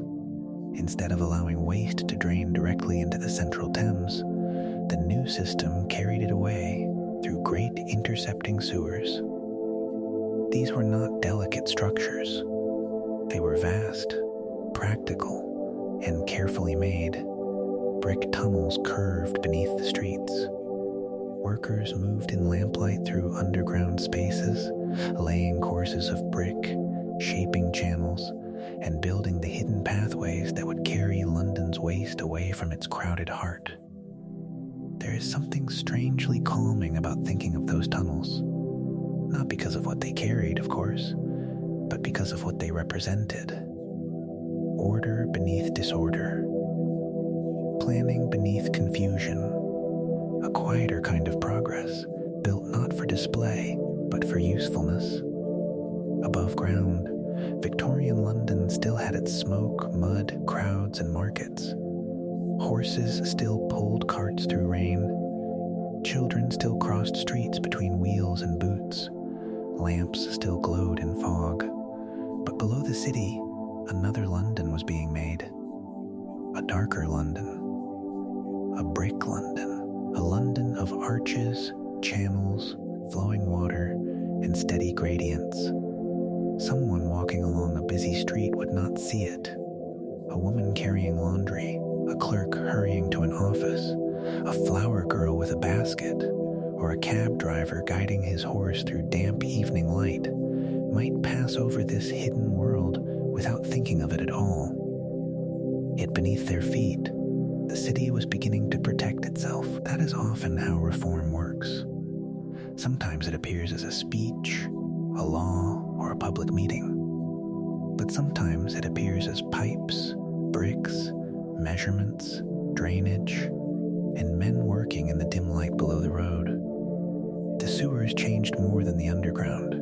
They changed the shape of the riverfront itself. One of the most elegant results of this hidden engineering was the Thames embankment. Along parts of the river, new embankments were built, enclosing sewer lines and creating wider roads and riverside walks. What had once been a more irregular edge of mud, wharf, and water became more ordered, more architectural, and more suited to the modern city Victorian London was becoming. Here, the story becomes especially interesting, because the embankment hid machinery beneath beauty. A person walking beside the Thames later in the century might see lamps, stone walls, trees, benches, passing carriages, and the river flowing beside them. They might pause to watch the evening light fade over the water. They might hear Big Ben in the distance, or the murmur of traffic behind them.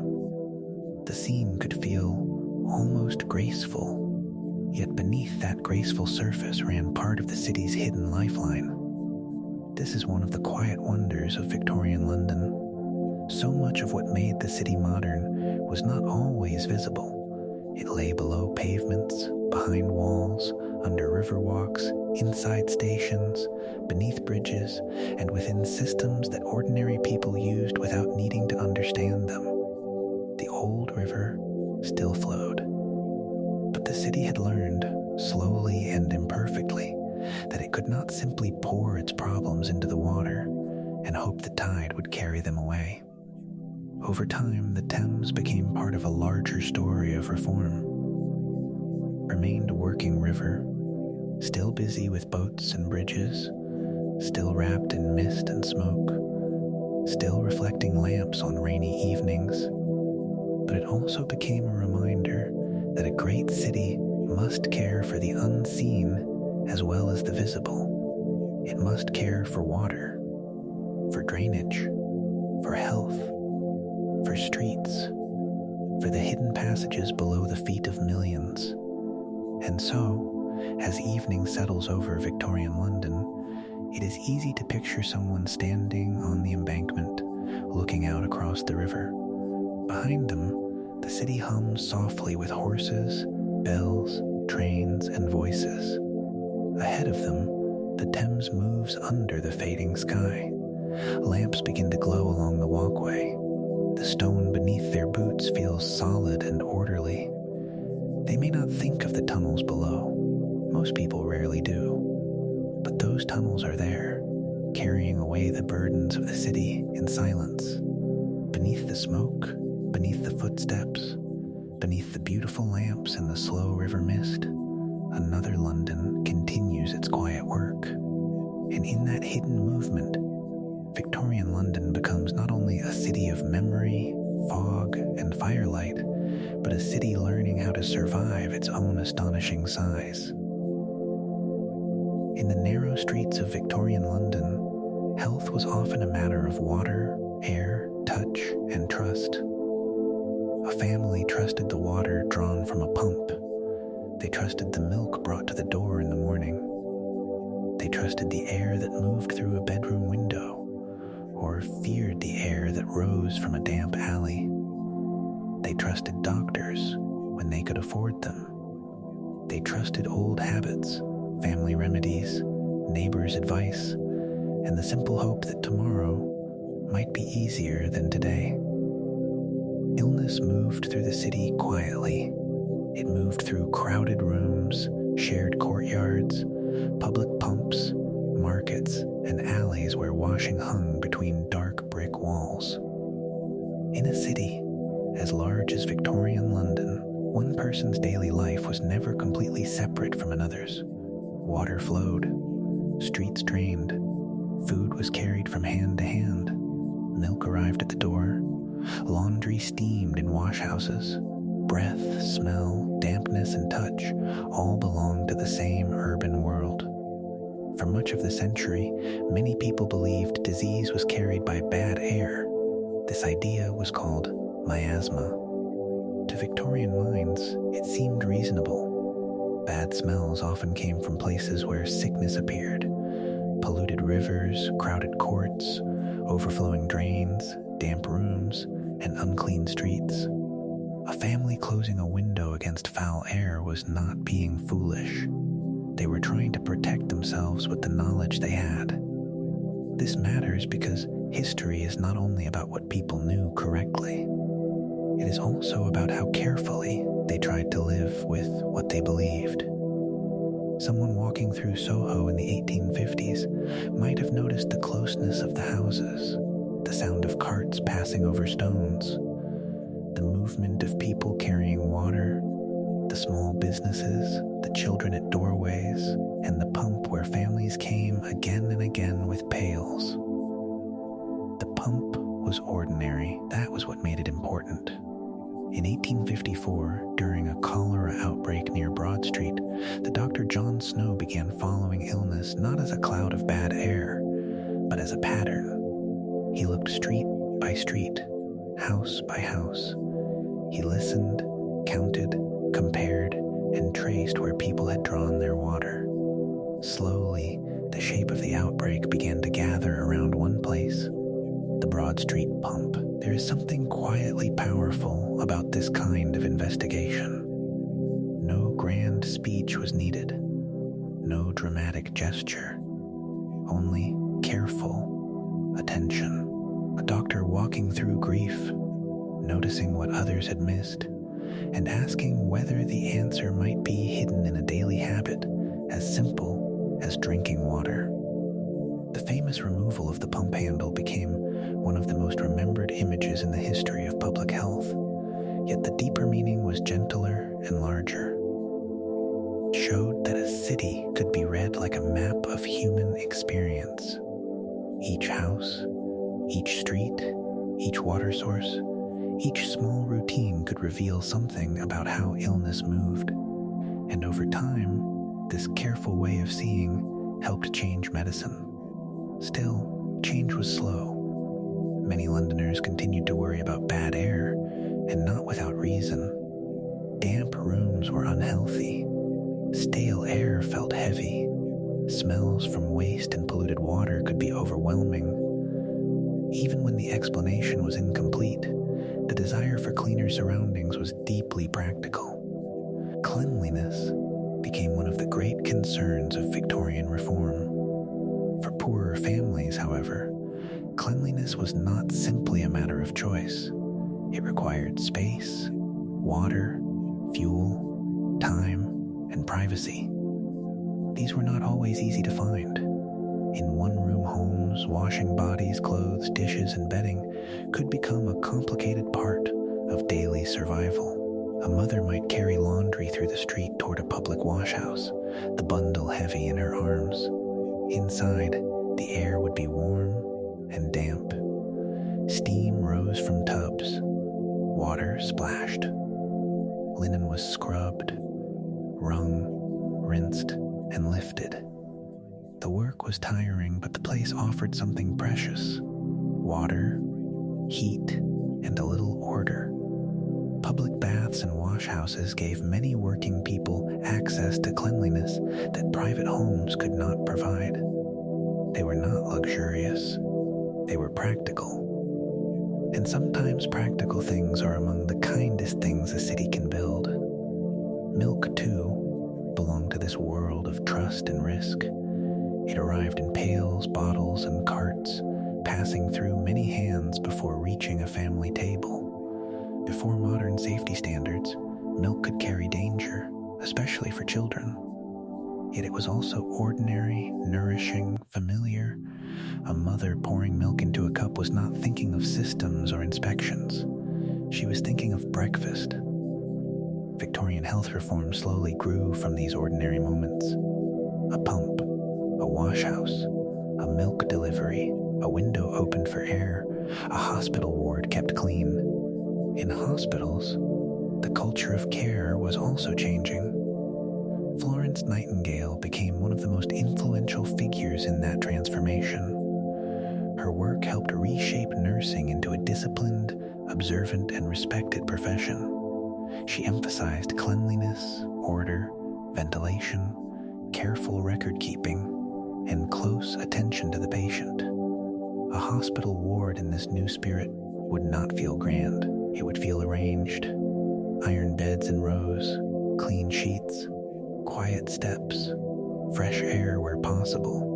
A nurse watching closely, noticing small changes, keeping the space calm and orderly. What makes this fascinating is that care often begins with attention. Not only medicine, but attention. Who has eaten? Who has slept? Which wound is changed? Which patient is weaker today than yesterday? Which room is too close, too damp, too dark, or too still? In that sense, Victorian reform was not only about inventions and laws, it was about learning to notice dirty water, to notice crowded housing, to notice unsafe food, to notice the needs of the poor, to notice that comfort, cleanliness, and health were connected. The streets of old London did not become healthy all at once. No city does. But beneath the smoke and fog, a new understanding was slowly forming. The body was not separate from the room was not separate from the street was not separate from the river, the pump, the market, the sewer, or the hospital. Everything touched everything else. And so, as evening returns to Victorian London, one can picture the city in small scenes of care. A nurse lowering a lamp in a quiet ward, a mother folding clean linen beside a fire, a child drinking carefully from a cup, a doctor marking a map by candlelight, steam fading from a washhouse window into the cool air outside. These are not the loudest moments in history.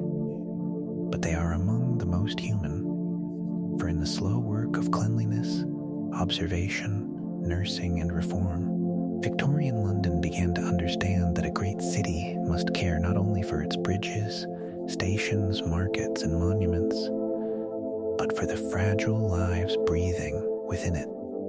If someone had wandered through Victorian London for only a single afternoon, it might have been easy to leave with an incomplete picture. They might have seen elegant shop windows glowing beneath gaslight. They might have watched carriages pass through broad streets lined with respectable houses. They might have paused beside the Thames, crossed a handsome bridge, visited a park, or admired the great railway stations with their iron roofs and clouds of steam. All of those things were part of Victorian London. Yet there was another side to the city, a quieter side. A side often hidden behind the very streets that visitors admired. A narrow passage beside a shop might lead into a cramped court where sunlight rarely lingered. A doorway could open into rooms crowded with families. A respectable street might stand only a few steps away from deep poverty. This was one of the peculiar realities of Victorian London. Different worlds existed side by side. The wealthy and the poor often lived much closer to one another than we might expect. The distance between comfort and hardship was sometimes measured not in miles, but in a single corner turned. A traveler entering one of these hidden courts might notice the change immediately. The streets became narrower. The air felt closer. Laundry stretched between windows. Children played where they could find space. Doors opened directly onto shared yards and passageways. The city seemed to fold inward. Victorian writers, reformers, and investigators often described these places with a mixture of concern and fascination. They represented a London that many comfortable citizens rarely saw, despite living only a short distance away. This matters because cities often conceal their hardest stories. The busiest streets attract attention. The quieter ones are easier to overlook. Yet the lives lived there were no less important. Among the institutions most closely associated with poverty in Victorian Britain was the workhouse. Even today, the word carries a certain weight.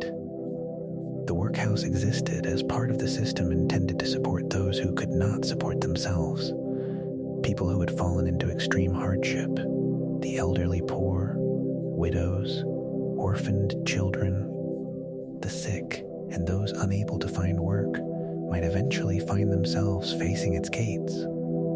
Yet the workhouse was never designed to feel comfortable. In fact, quite the opposite. Victorian policymakers feared that if assistance appeared too generous, people might depend upon it unnecessarily. As a result, life inside workhouses was intentionally strict and disciplined. The experience was meant to be less desirable than independent labor, even difficult labor. A person approaching a workhouse might see a large institutional building standing apart from the surrounding streets. Tall walls, orderly windows, heavy doors, a sense of regulation and supervision. Inside, routines governed daily life. Meals occurred at set times. Work was assigned. Rules were enforced. The emphasis was on discipline, economy, and control. To many Victorians, this seemed practical. To others, it seemed deeply harsh. History rarely offers simple judgments. Instead, it presents us with people trying to solve difficult problems, sometimes creating new hardships in the process. For families facing poverty, entering a workhouse could be one of the hardest decisions imaginable. A father unable to find steady work, an elderly widow without support, a mother struggling to feed her children. The choice was rarely made lightly. The workhouse represented shelter and food, but it also represented the loss of independence, the surrender of ordinary family life. One of the most painful aspects of the system involved separation. In many workhouses, family members were divided into different wards. Men lived separately from women. Children were often housed apart from their parents. The intention was administrative order. The emotional cost could be significant. One can picture a mother holding a child's hand while approaching a workhouse entrance. The building itself is quiet. The decision has already been made. The family needs help. Yet within moments, ordinary routines of family life may be interrupted, not through cruelty in the dramatic sense, but through rules. Rules written on paper. Rules intended to organize large institutions. Rules that often failed to account for the comfort people found simply in remaining together. This reminds us that systems can feel very different depending on where one stands. To an official, a policy may appear efficient. To a family, it may feel entirely different. Victorian London produced many such tensions. The city was growing rapidly. Leaders sought solutions. Yet human lives rarely fit neatly inside administrative categories. Fortunately, the story of poverty in Victorian London is not only a story of institutions, it is also a story of observation, of people who looked carefully at the city and asked difficult questions. Among the most famous was the writer Charles Dickens. Dickens understood hardship not merely as a subject for fiction, but as something he had experienced personally. As a boy, he spent part of his childhood working in a blacking factory, helping label bottles of shoe polish while his family faced financial difficulties. The experience stayed with him for the rest of his life.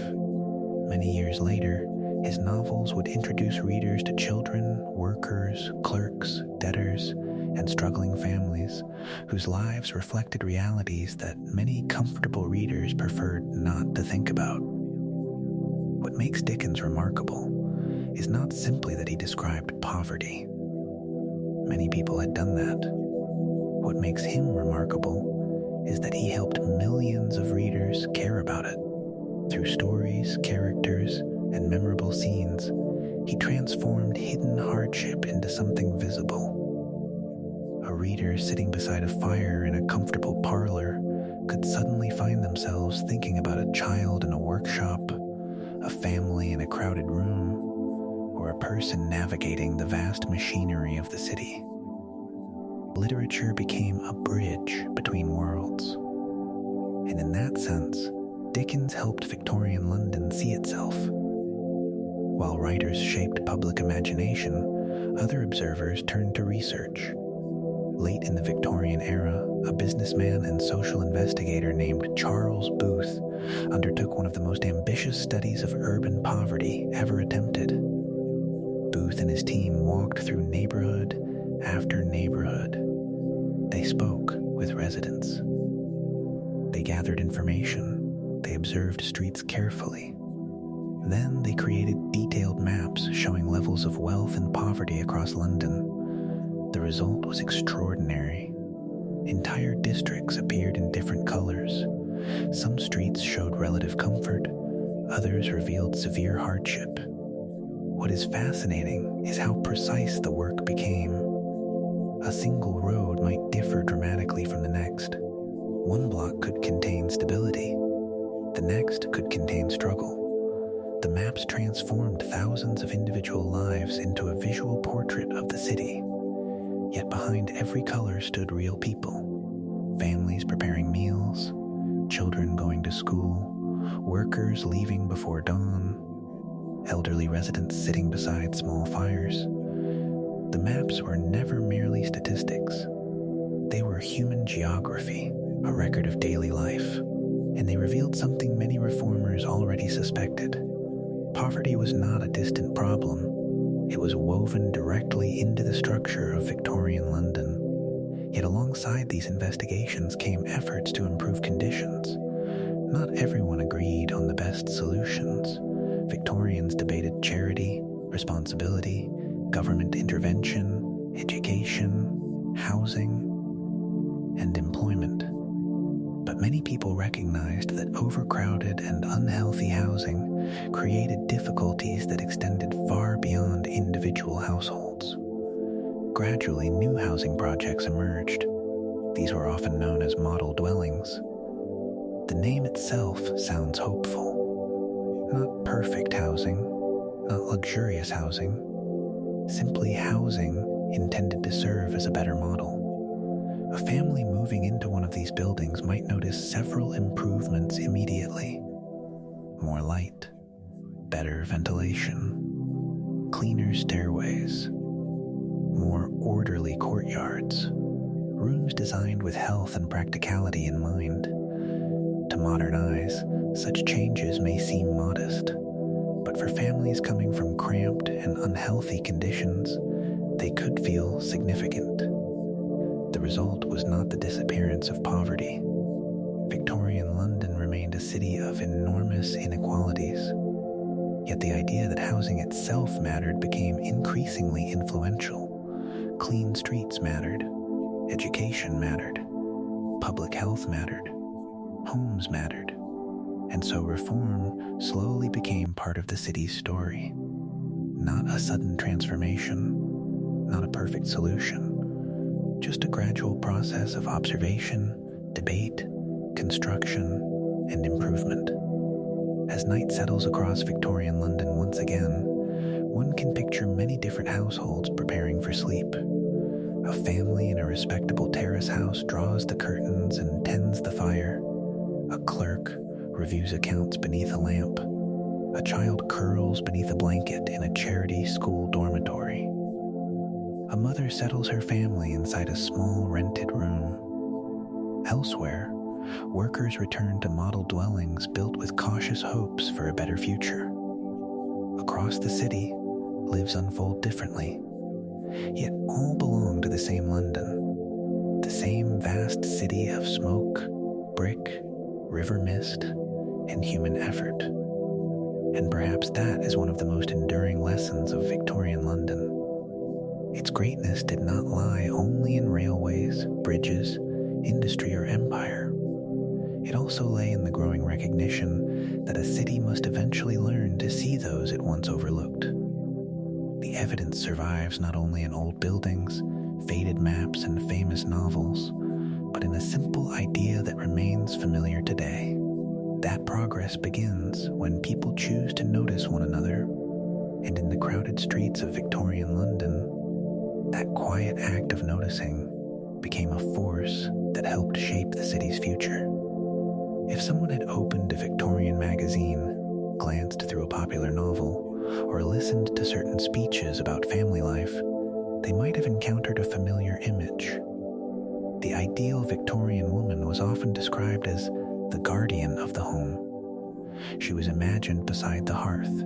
She cared for children. She managed domestic routines.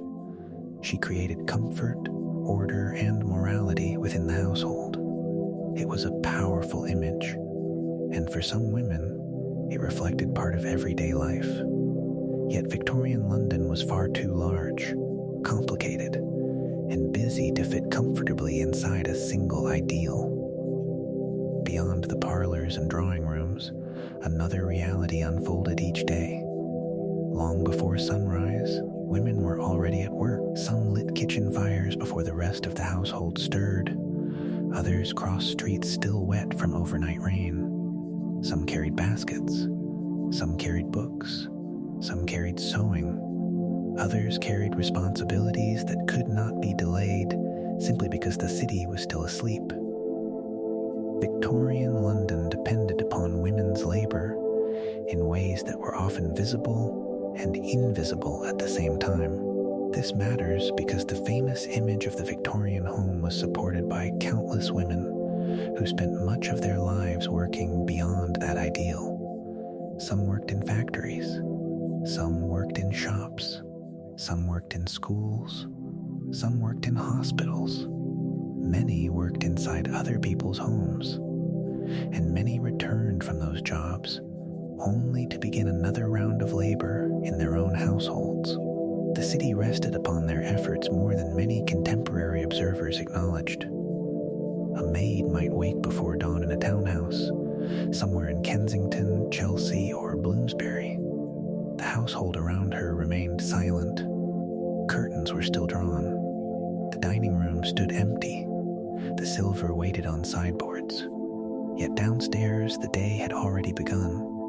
Coal fires needed attention. Floors required sweeping. Water had to be carried. Breakfast preparations had to begin. The work was repetitive, often invisible, and absolutely necessary. Domestic service became the largest area of female employment in Victorian Britain. For thousands of women arriving in London from villages and smaller towns, service offered one of the few opportunities for steady employment. The work provided food, lodging, and wages, although often modest ones. It also demanded discipline. A servant's day followed the rhythms of someone else's household. Bells rang, meals were served, rooms were cleaned, guests arrived, guests departed. The work continued. One can picture a young maid climbing a narrow staircase late at night. The household below has finally grown quiet. Candles are being extinguished. Doors are closing. She reaches a small attic room beneath the roof and sits for a moment before sleep. The city outside still murmurs faintly through the window. Tomorrow will begin early again. There is something deeply human about such moments. History often remembers famous figures and public events, yet entire cities are held together by ordinary people completing ordinary tasks. Victorian London was no exception. Not all women worked in domestic service. Across the city, countless seamstresses spent long hours transforming fabric into the clothing worn by wealthier Londoners. Their world was measured in thread, cloth, needles, and patience. A woman might spend her evening seated beside a lamp, guiding a needle through fabric, while shadows gathered in the corners of the room. Outside, wheels rattled over stones. Rain tapped softly against glass. Inside, stitch followed stitch, hour after hour. The finished garment might eventually appear in a fashionable shop window or at a social gathering. The seamstress herself often remained unseen. This reminds us of something interesting about Victorian London. Many of its most elegant appearances depended upon labor hidden from view. Beautiful dresses, fresh table linens, polished rooms, prepared meals, each reflected hours of work performed elsewhere. Yet there were women whose position inside society occupied a particularly unusual space. Among them were governesses. The governess lived in a world between classes. She was educated. She taught children. She often spoke politely with members of the household. Yet she was neither servant nor family, neither fully included nor entirely excluded. A governess might spend her morning teaching reading, writing, geography, music, or languages. She might accompany children on walks through parks or supervise lessons in quiet schoolrooms. At dinner, however, she often occupied an uncertain social position, too educated to be treated as a servant, too dependent to be considered an equal. Her life could be comfortable in some ways and lonely in others. What makes the governess fascinating is how clearly she reveals the complexities of Victorian society. Class was not always simple. Sometimes people stood between worlds, and standing between worlds can be a difficult place to live. Beyond homes and classrooms, women also contributed to another great transformation of the century: the transformation of nursing. Earlier generations had often viewed nursing as unstructured and poorly organized.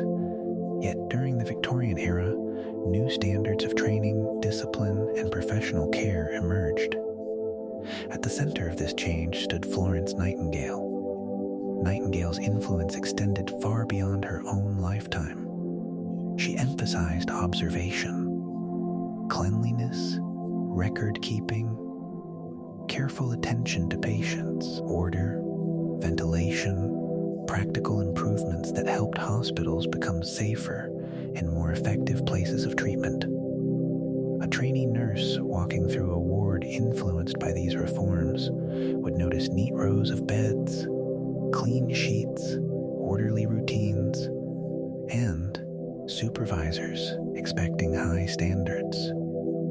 The work could be demanding, yet it offered opportunities for professional identity that had previously been limited. And in that sense, nursing became part of a larger story about women's changing roles within Victorian society. Meanwhile, another story unfolded in the factories of East London. The air there felt different. The streets carried different sounds. Industrial labor created opportunities, but it also introduced dangers. One of the most famous examples involved the young women employed in match production. The match industry supplied an object so ordinary that most people scarcely noticed it.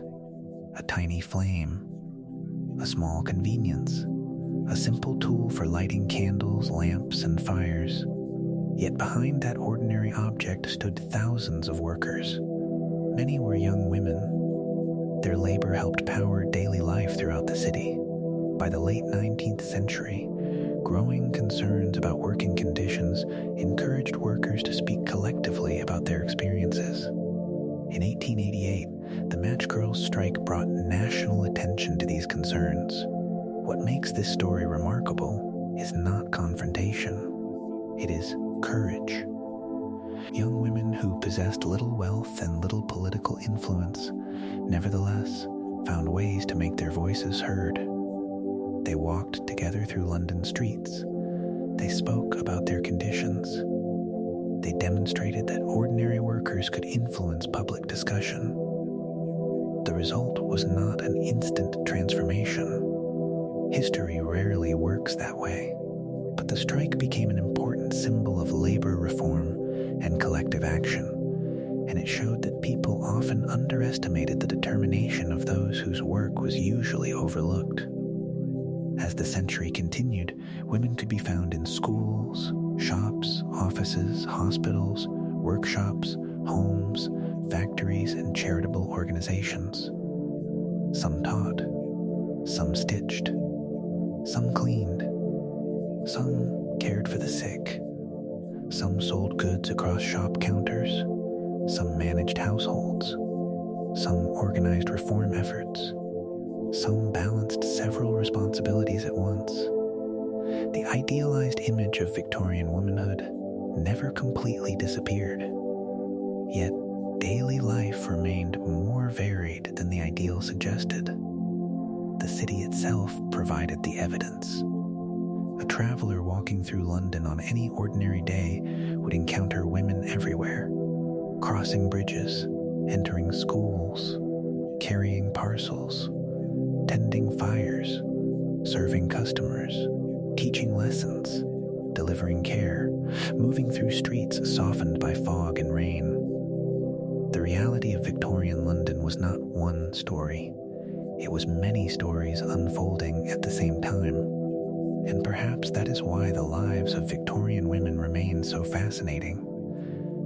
They reveal the distance between ideals and realities, between public images and private effort, between what society celebrated and what it quietly depended upon. As evening settles across the city once more, lamps begin to glow behind curtains.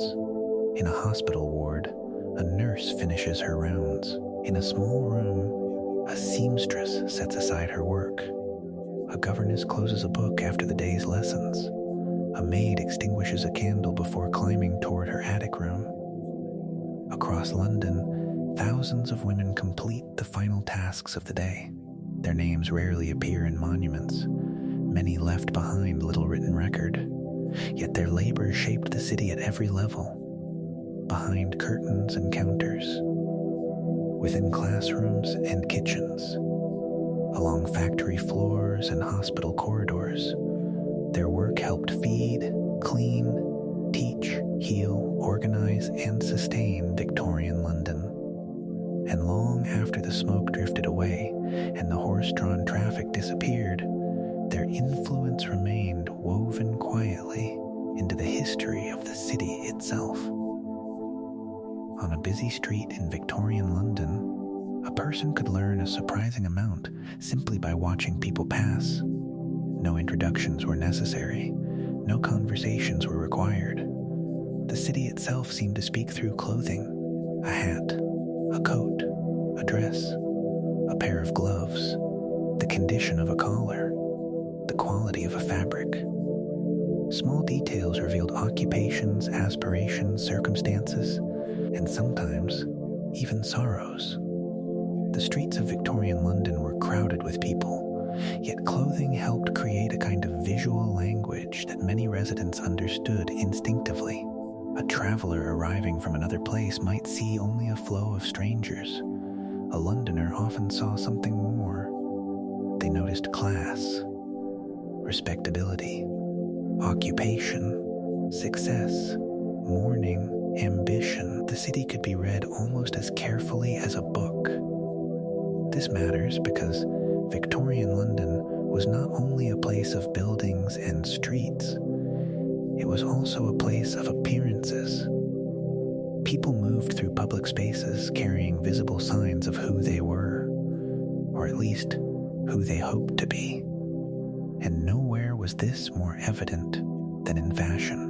If one stood near a busy thoroughfare in the middle years of the 19th century, among omnibuses, shop fronts, and passing carriages, certain figures would immediately draw attention. Women wearing crinolines seemed almost to reshape the space around them. The crinoline was a framework worn beneath a dress, creating the wide bell-shaped silhouette so closely associated with the Victorian era. From a distance, the effect could appear graceful. From nearby, it sometimes appeared rather complicated. Doorways became narrower than expected. Carriages required careful negotiation. Crowded sidewalks demanded patience. A gentle breeze occasionally introduced further challenges. The result was clothing that behaved almost like architecture. A woman did not simply wear a crinoline. She moved within it. She navigated the city with it. She learned how much space it occupied. One can picture a lady stepping carefully from a carriage on a rainy afternoon. The street glistens beneath gaslight. Umbrellas drift past. Wheels splash through shallow puddles. The wide shape of her dress must be guided through doorways and around obstacles with practiced care. Victorian fashion often balanced elegance with practicality in ways that modern observers sometimes find surprising. Yet there was a quiet beauty in these routines. People adapted. They learned. The city adjusted around them. While women's fashions often drew attention because of their scale, men's clothing told stories of its own. The hats of Victorian London formed a kind of moving map of society. Top hats rose above crowded streets in wealthier districts. Bowler hats appeared among clerks, businessmen, and professionals. Flat caps and working hats belonged to laborers, porters, craftsmen, and countless others whose days involved physical work.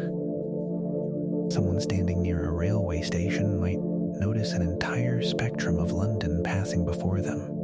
Different hats, different coats, different destinations. The distinctions were not perfect, of course.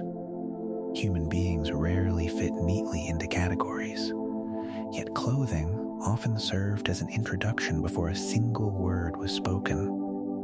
A hat could suggest where a man worked. A coat might hint at his income. A pair of polished boots could communicate aspirations as much as realities.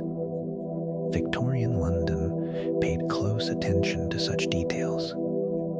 Appearances mattered, respectability mattered, presentation mattered. Perhaps this should not surprise us. In a city growing larger and more anonymous, clothing helped people communicate identity quickly, and identity is something every society finds ways to display. Yet the environment itself shaped fashion as well.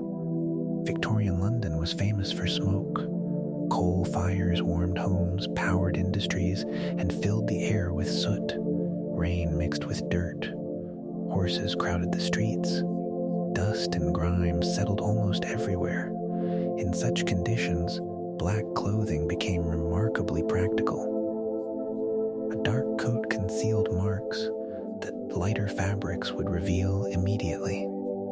Black garments weathered the realities of city life more gracefully than delicate colors. Someone walking through London at the end of a long day might brush soot from a sleeve almost absent-mindedly.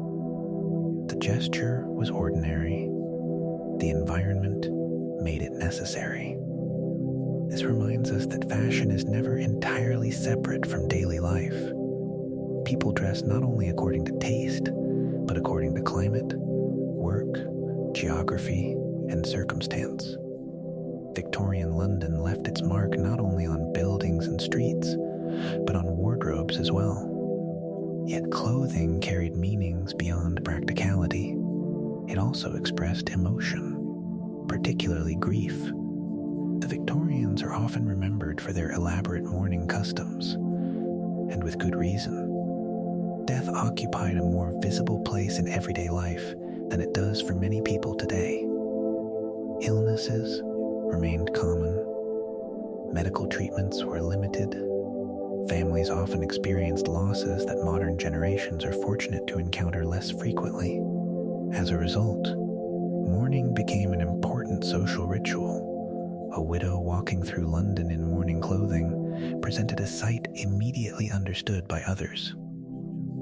Black fabric, dark veils, restrained decoration. The clothing quietly communicated loss. No explanation was required. The city recognized the language. There was something compassionate in this custom. Grief, which often feels intensely private, became visible enough for others to acknowledge. The mourning garments did not remove sadness, but they allowed sorrow to exist openly within public life. One can picture a woman moving slowly along a tree-lined street on an autumn afternoon. Leaves gather near the curb. The sky hangs pale above rooftops. Her dark clothing marks a recent loss. Strangers pass. No words are exchanged, yet the clothing itself tells part of the story. Victorian mourning customs could be detailed and carefully observed. Different stages of mourning often involved different expectations regarding dress and behavior. Families paid close attention to these customs, seeing them as expressions of respect, memory, and affection. What makes this fascinating is that clothing became a bridge between the living and the remembered. Fabric carried emotion, appearance carried memory, and nowhere was this connection more striking than in one of the era's most unusual keepsakes: hair jewelry. To modern eyes, the idea can seem surprising. Victorian families sometimes preserved locks of hair from loved ones who had died, weaving them into brooches, lockets, bracelets, rings, and other keepsakes. The practice reflected a desire to hold on to memory in a tangible way. Hair, unlike flowers or paper, endured. It remained. A small locket might contain a carefully arranged lock of hair belonging to a parent, child, spouse, or sibling. The object itself was modest, yet the meaning could be immense. One can almost picture a quiet parlor illuminated by firelight. Outside, fog presses softly against the windows. Inside, a woman opens a small case containing a cherished keepsake. Perhaps it belonged to someone she loved many years earlier. the object rests silently in her hands while memories return. There is something deeply human in that scene. Across centuries and cultures, people search for ways to remember. Photographs, letters, objects, stories, Victorian hair jewelry belong to that long tradition of memory preserved in physical form. And while the custom may feel unusual today, its purpose remains familiar: the desire not to forget. As evening settles across Victorian London, the streets continue their steady flow. Gas lamps glow through mist. Shop windows reflect moving figures. Carriages pass beneath darkening skies. A gentleman adjusts his hat before crossing the road. A woman gathers her skirts while stepping around a puddle.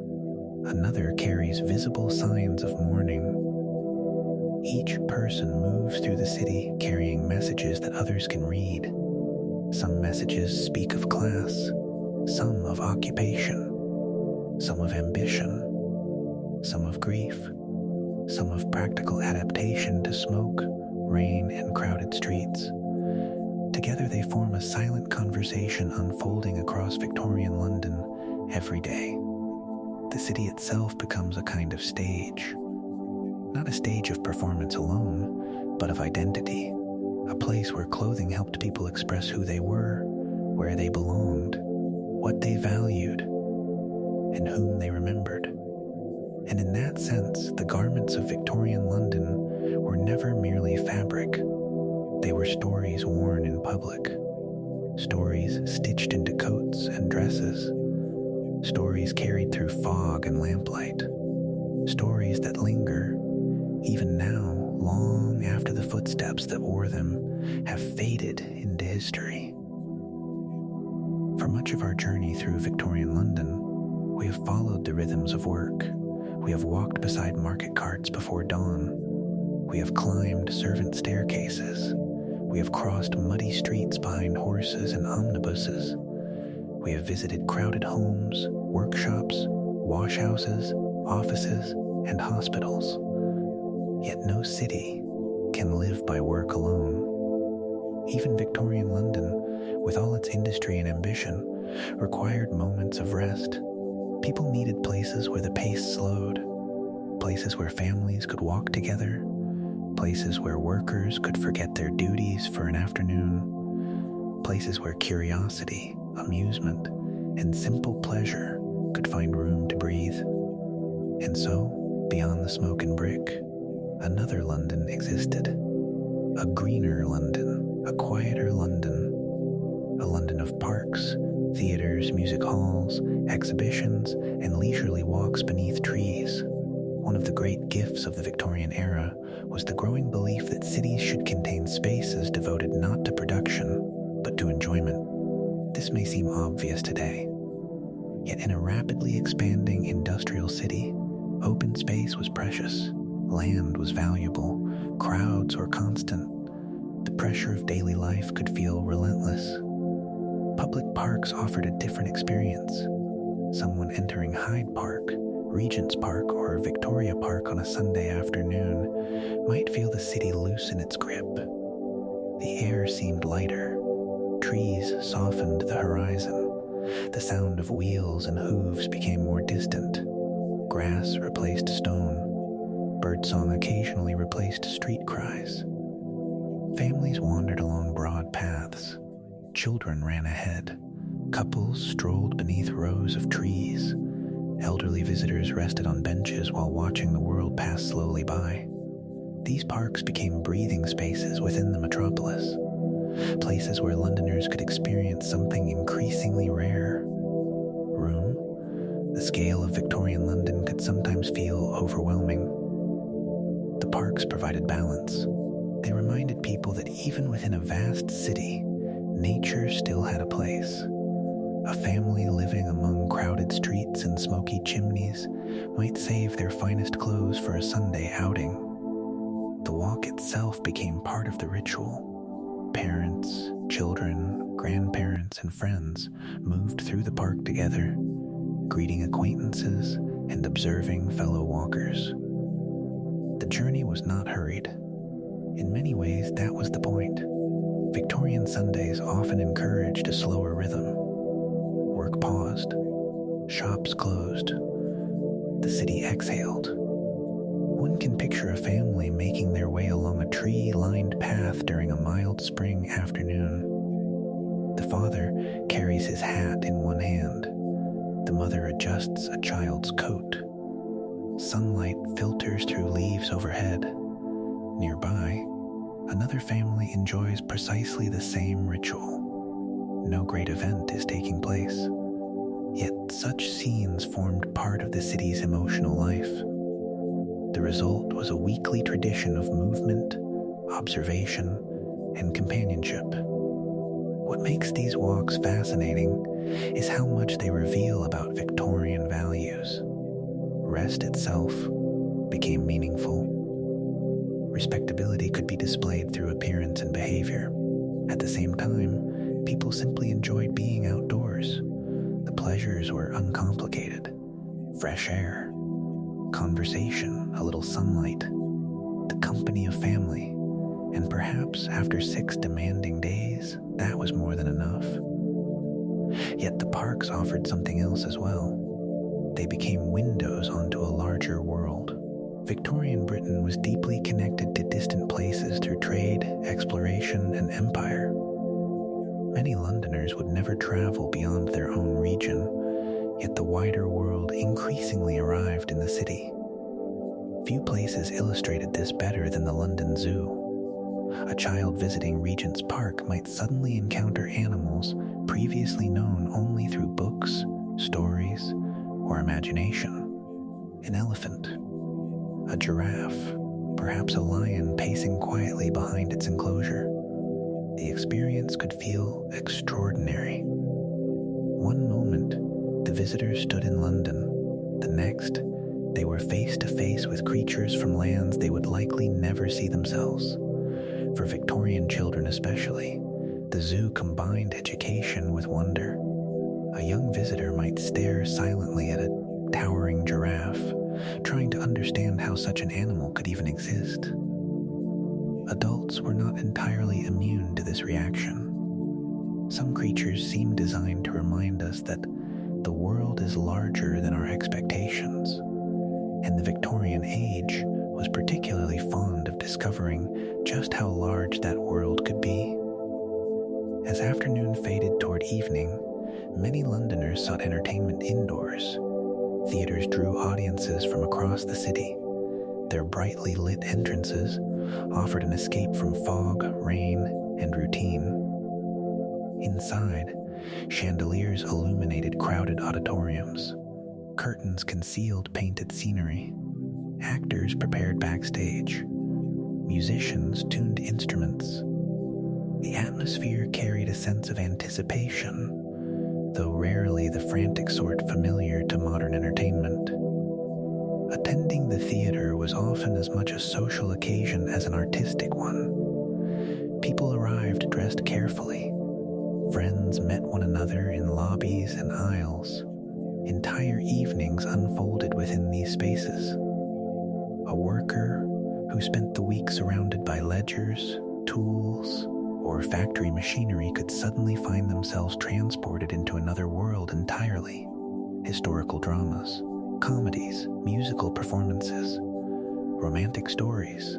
The details varied. The purpose remained similar. For a few hours, daily concerns stepped aside. The theater offered imagination, and imagination has always been a valuable form of rest.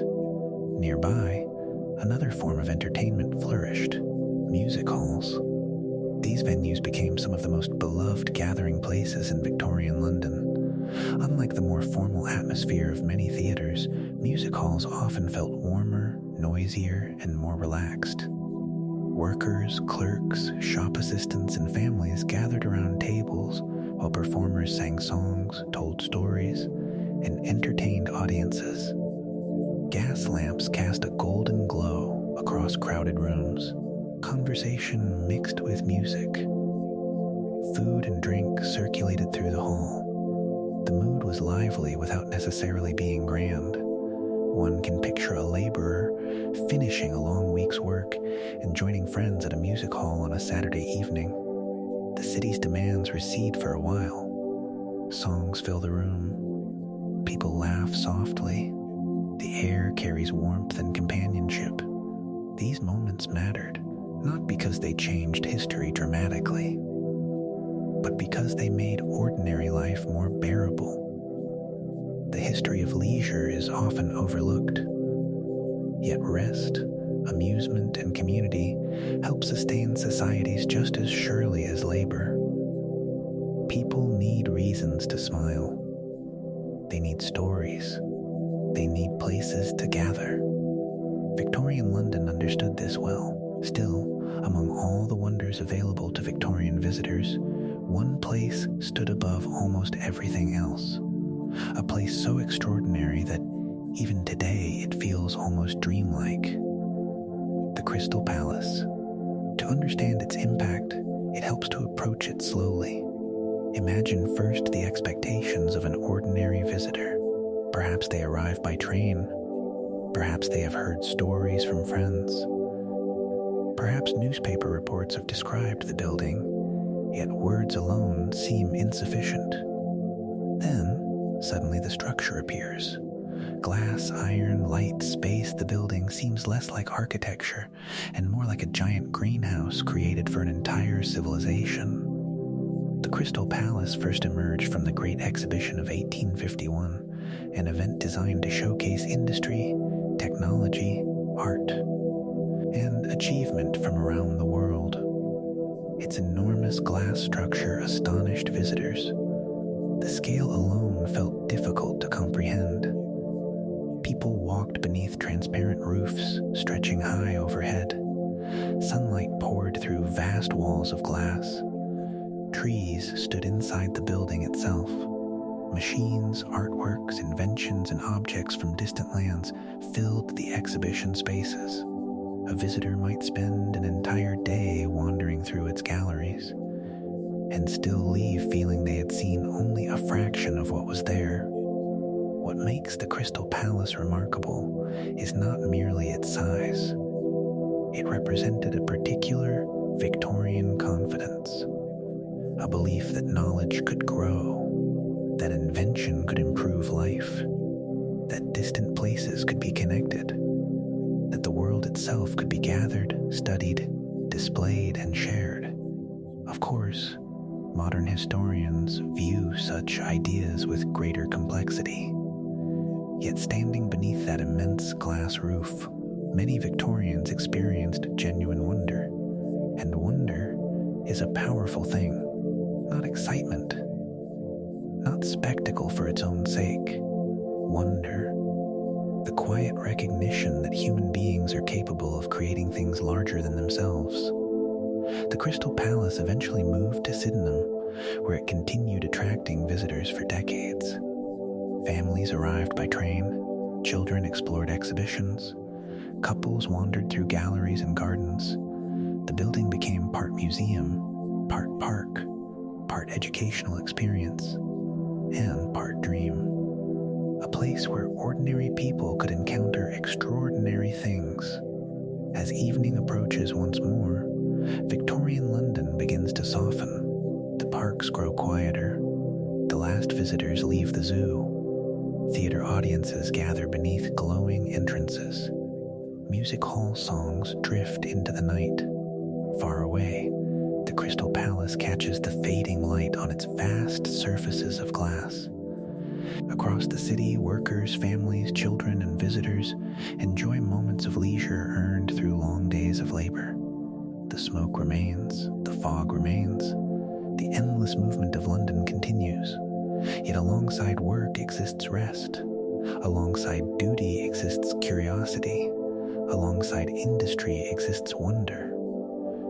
And perhaps that balance helped make Victorian London more than a city of factories, railways, and crowded streets. It also became a city where people searched for beauty, companionship, imagination, and breathing space.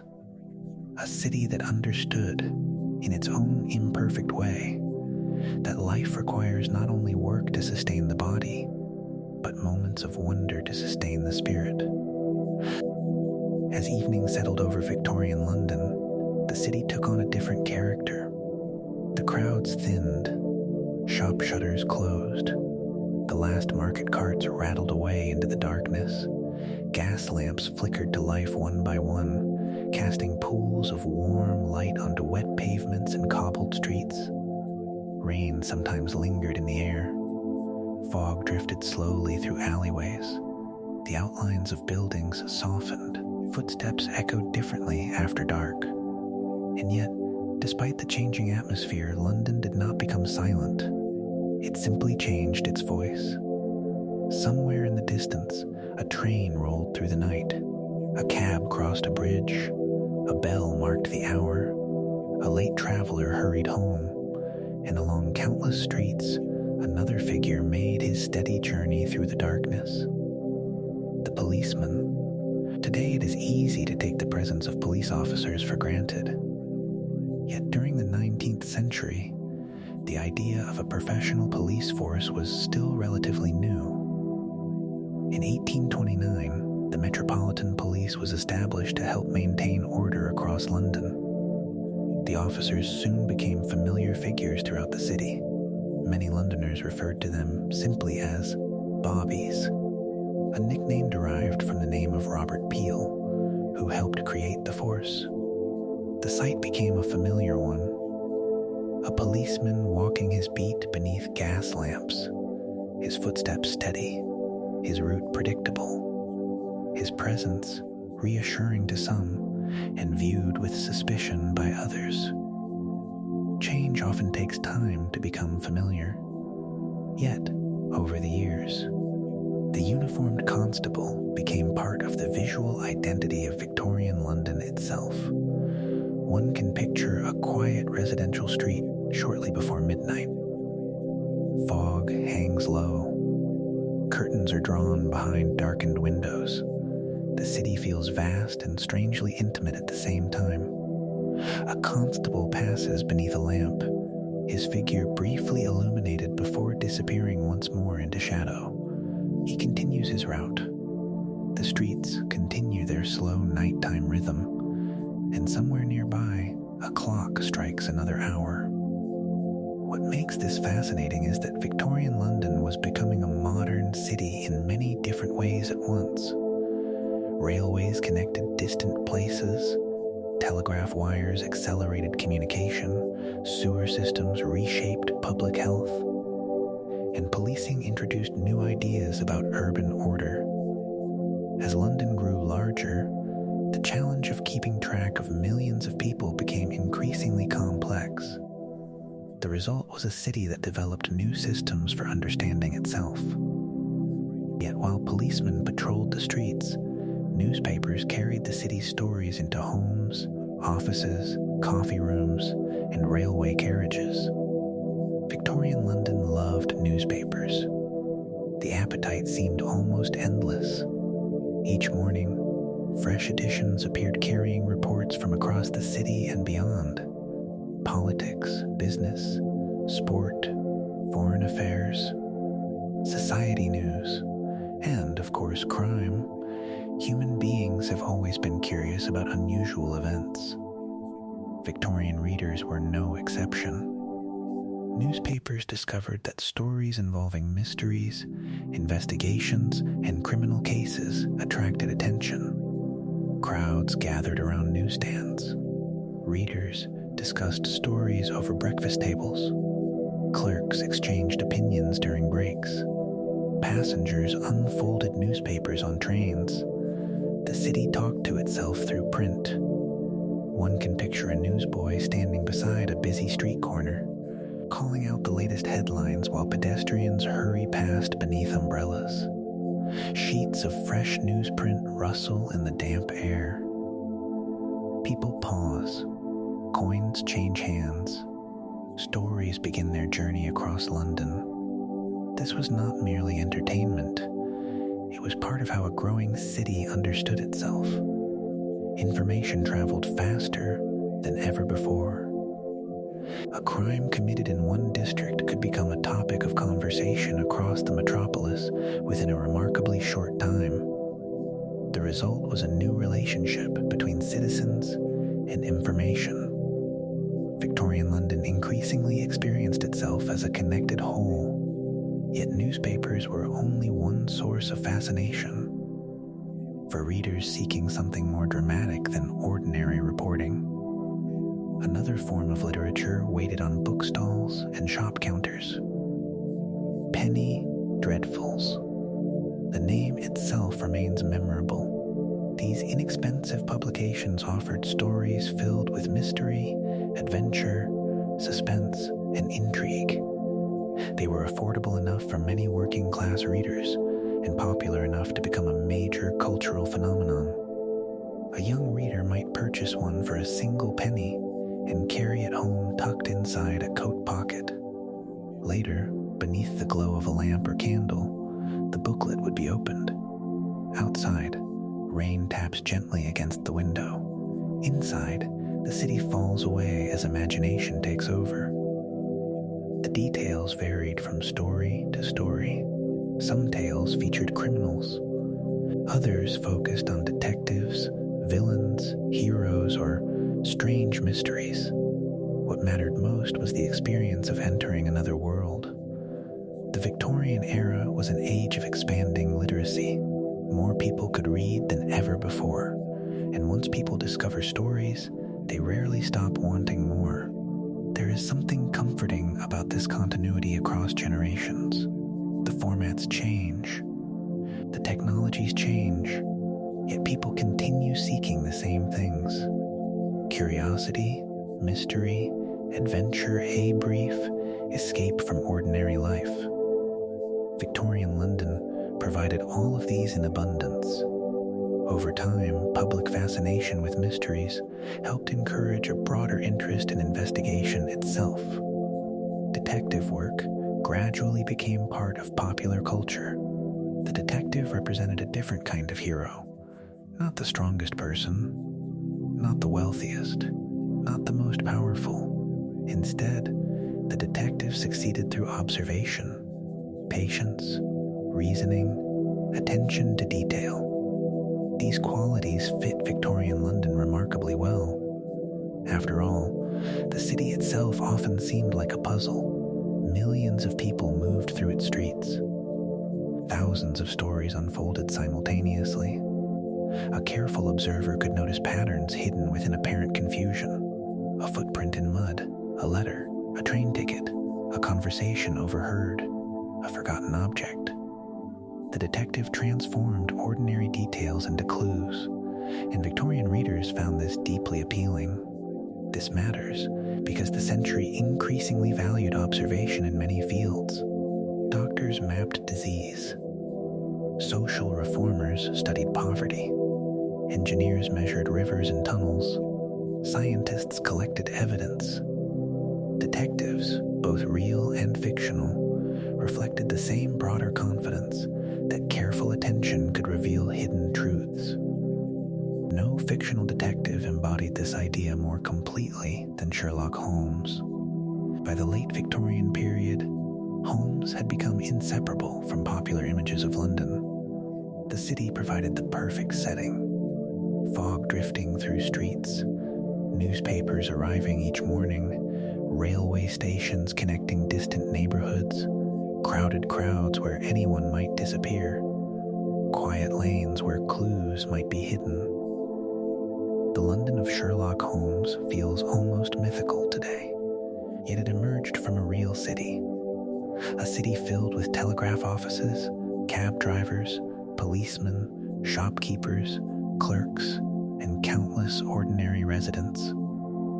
What makes Holmes so enduring is not simply that he solved mysteries. Many fictional characters solve mysteries. Holmes turned observation into an art. He noticed what others overlooked.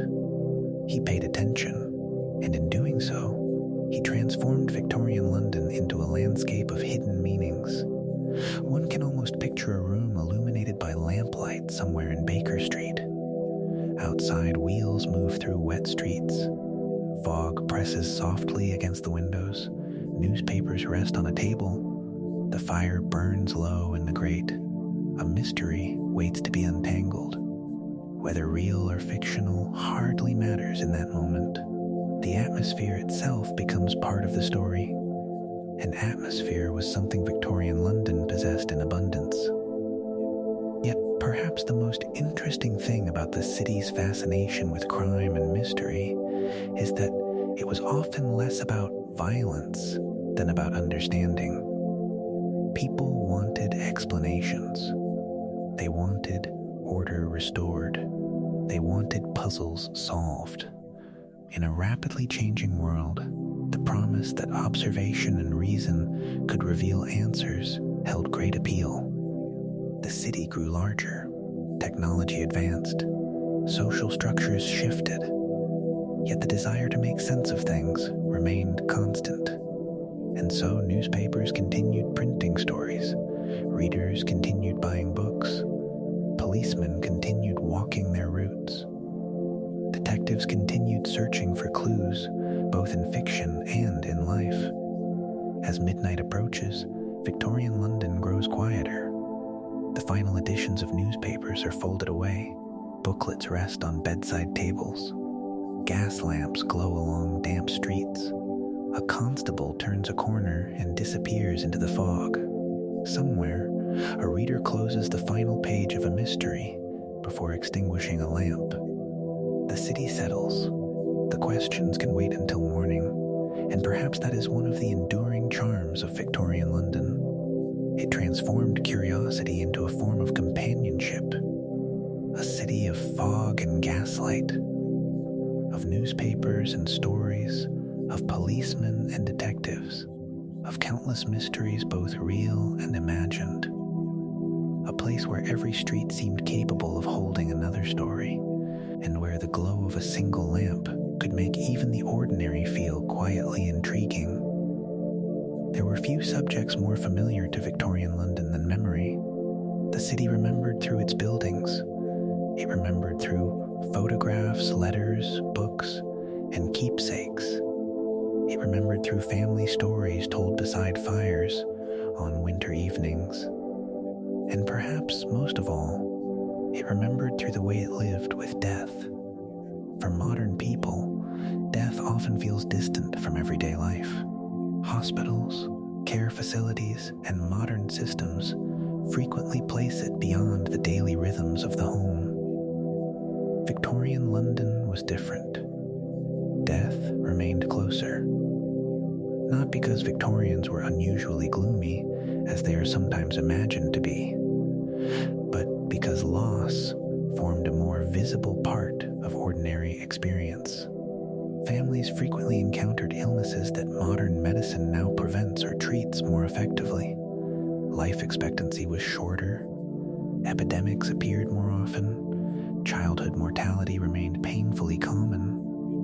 The result was a society that spent a great deal of time thinking about remembrance. Yet there was another side to this story. A surprisingly peaceful side, because the Victorians often sought not merely to mourn the dead, but to create beautiful places in which memory could rest. And so our journey tonight begins in one of the quietest landscapes of Victorian London, a garden cemetery. The city itself feels far away. Trees sway gently overhead. Birdsong drifts through the branches. Gravel paths wind between monuments softened by ivy and moss. Stone angels stand watch among flowers and shadows. The noise of markets, railways, and crowded streets seems strangely distant here. One can almost picture an afternoon in Highgate Cemetery. The air is cool. Sunlight filters through leaves. Visitors walk slowly along curving paths. Some pause before family graves. Others simply wander among the monuments, reflecting quietly. The scene resembles a park as much as a burial ground, and in many ways, that was exactly the intention. Earlier burial grounds had often become overcrowded as London expanded. Victorian garden cemeteries offered a different approach. They combined remembrance with landscape design, creating places where the living could visit, walk, and reflect. What makes this fascinating is how carefully these spaces were planned. Death was not hidden. It was integrated into the landscape. Trees, paths, flowers, and monuments worked together to create an atmosphere of calm contemplation. The result was neither frightening nor grim. Instead, these cemeteries encouraged visitors to think about memory, time, and the passing of generations. A mourner walking beneath tall trees might notice names carved into stone. Some belonged to people who had lived long lives. Others belonged to children. Some monuments were grand. Others were modest. Yet all stood together beneath the same sky. This reminds us that cities are built not only by those who live in them, they are also shaped by those who came before. Victorian London understood this perhaps more clearly than we sometimes do today. Memory occupied physical space.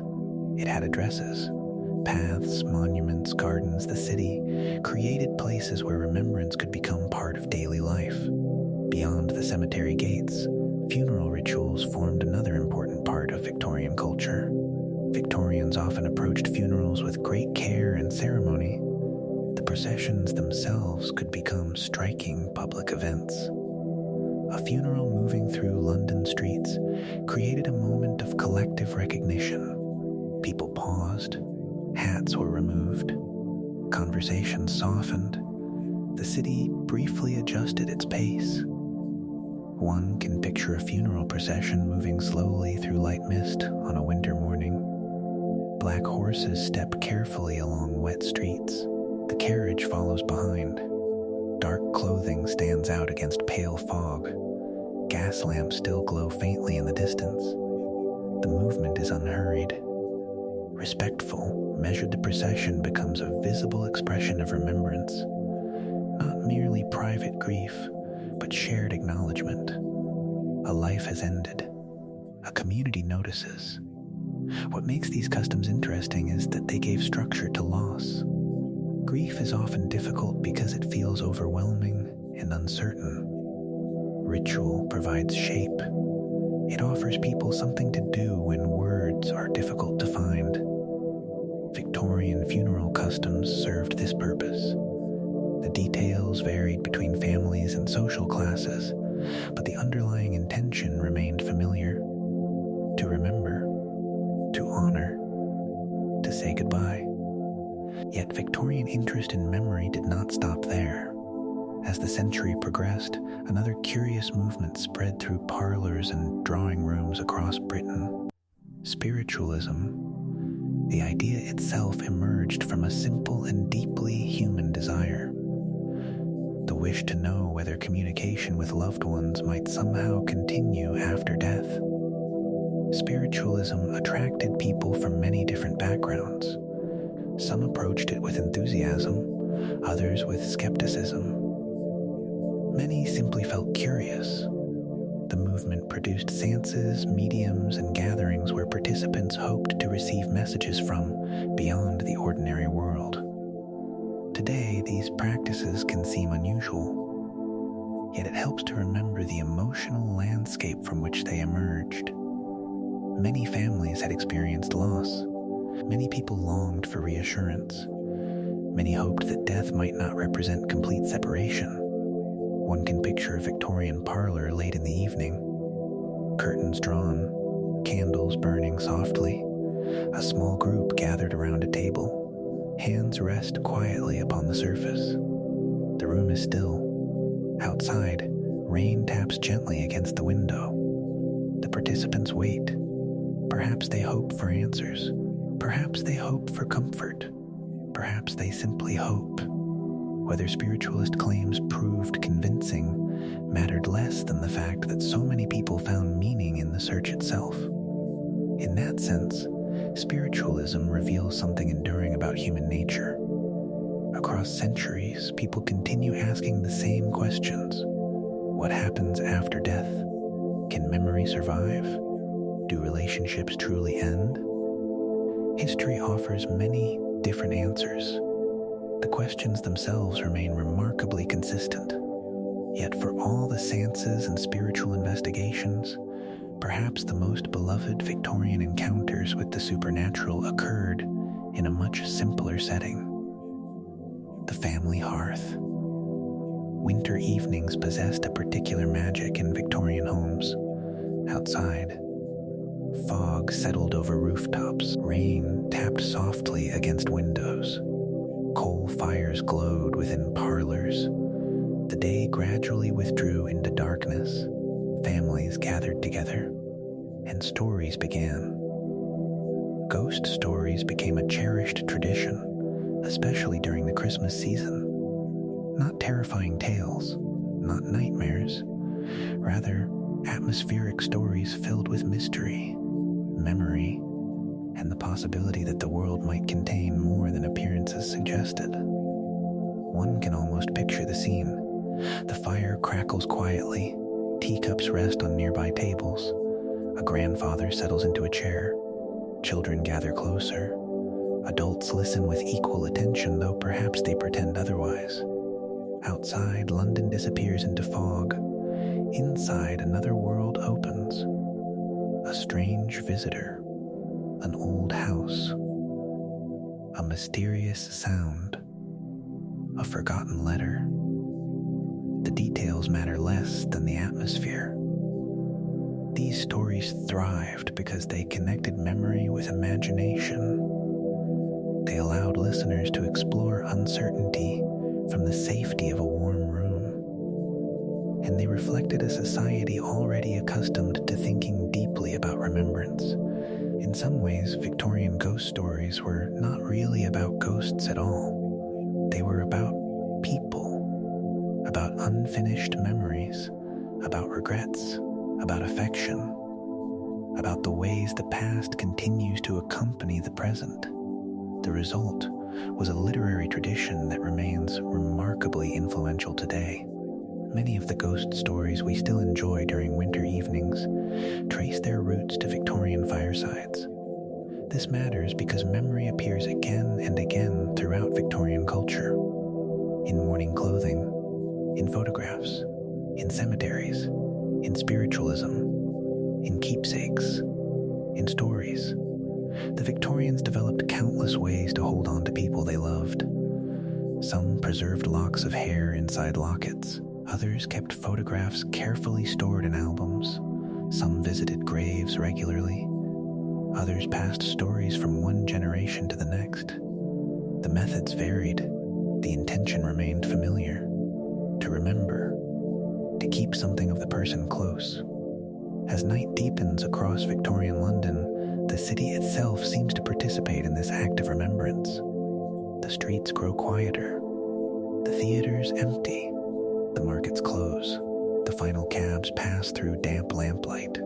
Above the rooftops, smoke drifts into darkness. In distant cemeteries, trees sway gently in the night air. Elsewhere, families sit beside fires, sharing stories that connect past and present. The city rests among layers of memory, some memories carved in stone, some preserved in photographs, some hidden inside old letters, some carried only in the hearts of those who remain. And perhaps that is one of the most touching lessons Victorian London offers us. That remembrance does not always require grand monuments.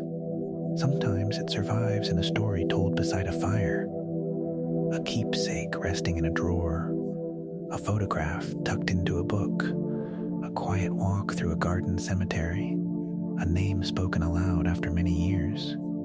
The people of Victorian London understood that memory is not something held tightly. It is something carried gently. And so, beneath the glow of a coal fire and the soft hush of a winter evening, the old city teaches one final lesson before the night grows deeper. That while lives pass, stories remain. And through those stories, the voices of the past continue speaking softly across time. As the 19th century moved toward its final decades, Victorian London remained a city of smoke, horse-drawn traffic, crowded streets, and glowing gas lamps. Yet beneath these familiar sights, something else was happening. The city was becoming increasingly modern, not suddenly, not all at once, but gradually, through countless small changes that altered how people experienced time, distance, memory, and daily life. Many of these changes were surprisingly quiet. A clock striking the hour, a message arriving more quickly than expected, a family sitting perfectly still for a photograph, a Christmas card placed carefully upon a mantelpiece. Individually, such moments seemed ordinary. Together, they helped create a world that feels increasingly familiar to us today. And perhaps there is no better place to begin than with the sound of a clock. Across Victorian London, time had always mattered. Markets opened at certain hours, servants followed household schedules, factories demanded punctuality, railways required careful coordination. Yet as the city grew larger and more interconnected, the need for shared time became increasingly important. People needed clocks they could trust. They needed a common rhythm. And gradually, one sound came to symbolize that rhythm more than any other. The bells of Big Ben. Standing above Westminster, overlooking the Thames and the surrounding city, the Great Clock Tower became one of the most recognizable features of London. Its presence was visual. Its influence was auditory. Someone standing on a bridge at dusk might hear the bells rolling across the river. A clerk leaving work could hear them above the traffic. A family gathering for tea might pause briefly as the familiar sound drifted through an open window. The city listened together. This matters because shared time helped bind Victorian London into a single urban experience. Millions of people lived different lives. They worked different jobs. They occupied different social worlds. Yet the same bells marked the passing hours for everyone. The wealthy merchant, the railway porter, the shop assistant, the school teacher, the maid climbing servant stairs, the newspaper seller standing in the rain, all lived beneath the same clock. There is something quietly beautiful about that. The bells did not erase inequality. They did not solve social problems, but they created a common rhythm, a reminder that every day moved forward at the same pace for all. One can picture an early winter morning. Mist hangs above rooftops. Coal smoke drifts across the skyline. The river reflects pale light beneath the bridges. Then the clock strikes. The sound travels outward. Windows open. Doors close. Workers begin their journeys. The city wakes. And time itself seems to ripple across Victorian London. Yet while clocks connected people through shared hours, another invention connected them through information. The telegraph. For thousands of years, messages could travel only as quickly as people, horses, ships, or trains could carry them. News moved at the speed of transportation. A letter from another city required patience. News from another country required even more. The telegraph changed this relationship dramatically. Messages could now travel along wires faster than any person could move. The effect was profound. At first glance, telegraph wires did not appear especially remarkable. A traveler might see them stretching alongside railway tracks or crossing parts of the city. Thin lines against the sky, easy to overlook. Yet these wires carried something extraordinary. Words, information, news, business instructions, personal messages. The thoughts of one person moving rapidly toward another. One can almost picture a telegraph office on a damp London afternoon. Clerks sit at desks. Instruments click softly. Messages arrive from distant towns. Others depart toward cities hundreds of miles away. Outside, horse traffic continues as it always has. Inside, distance begins to shrink.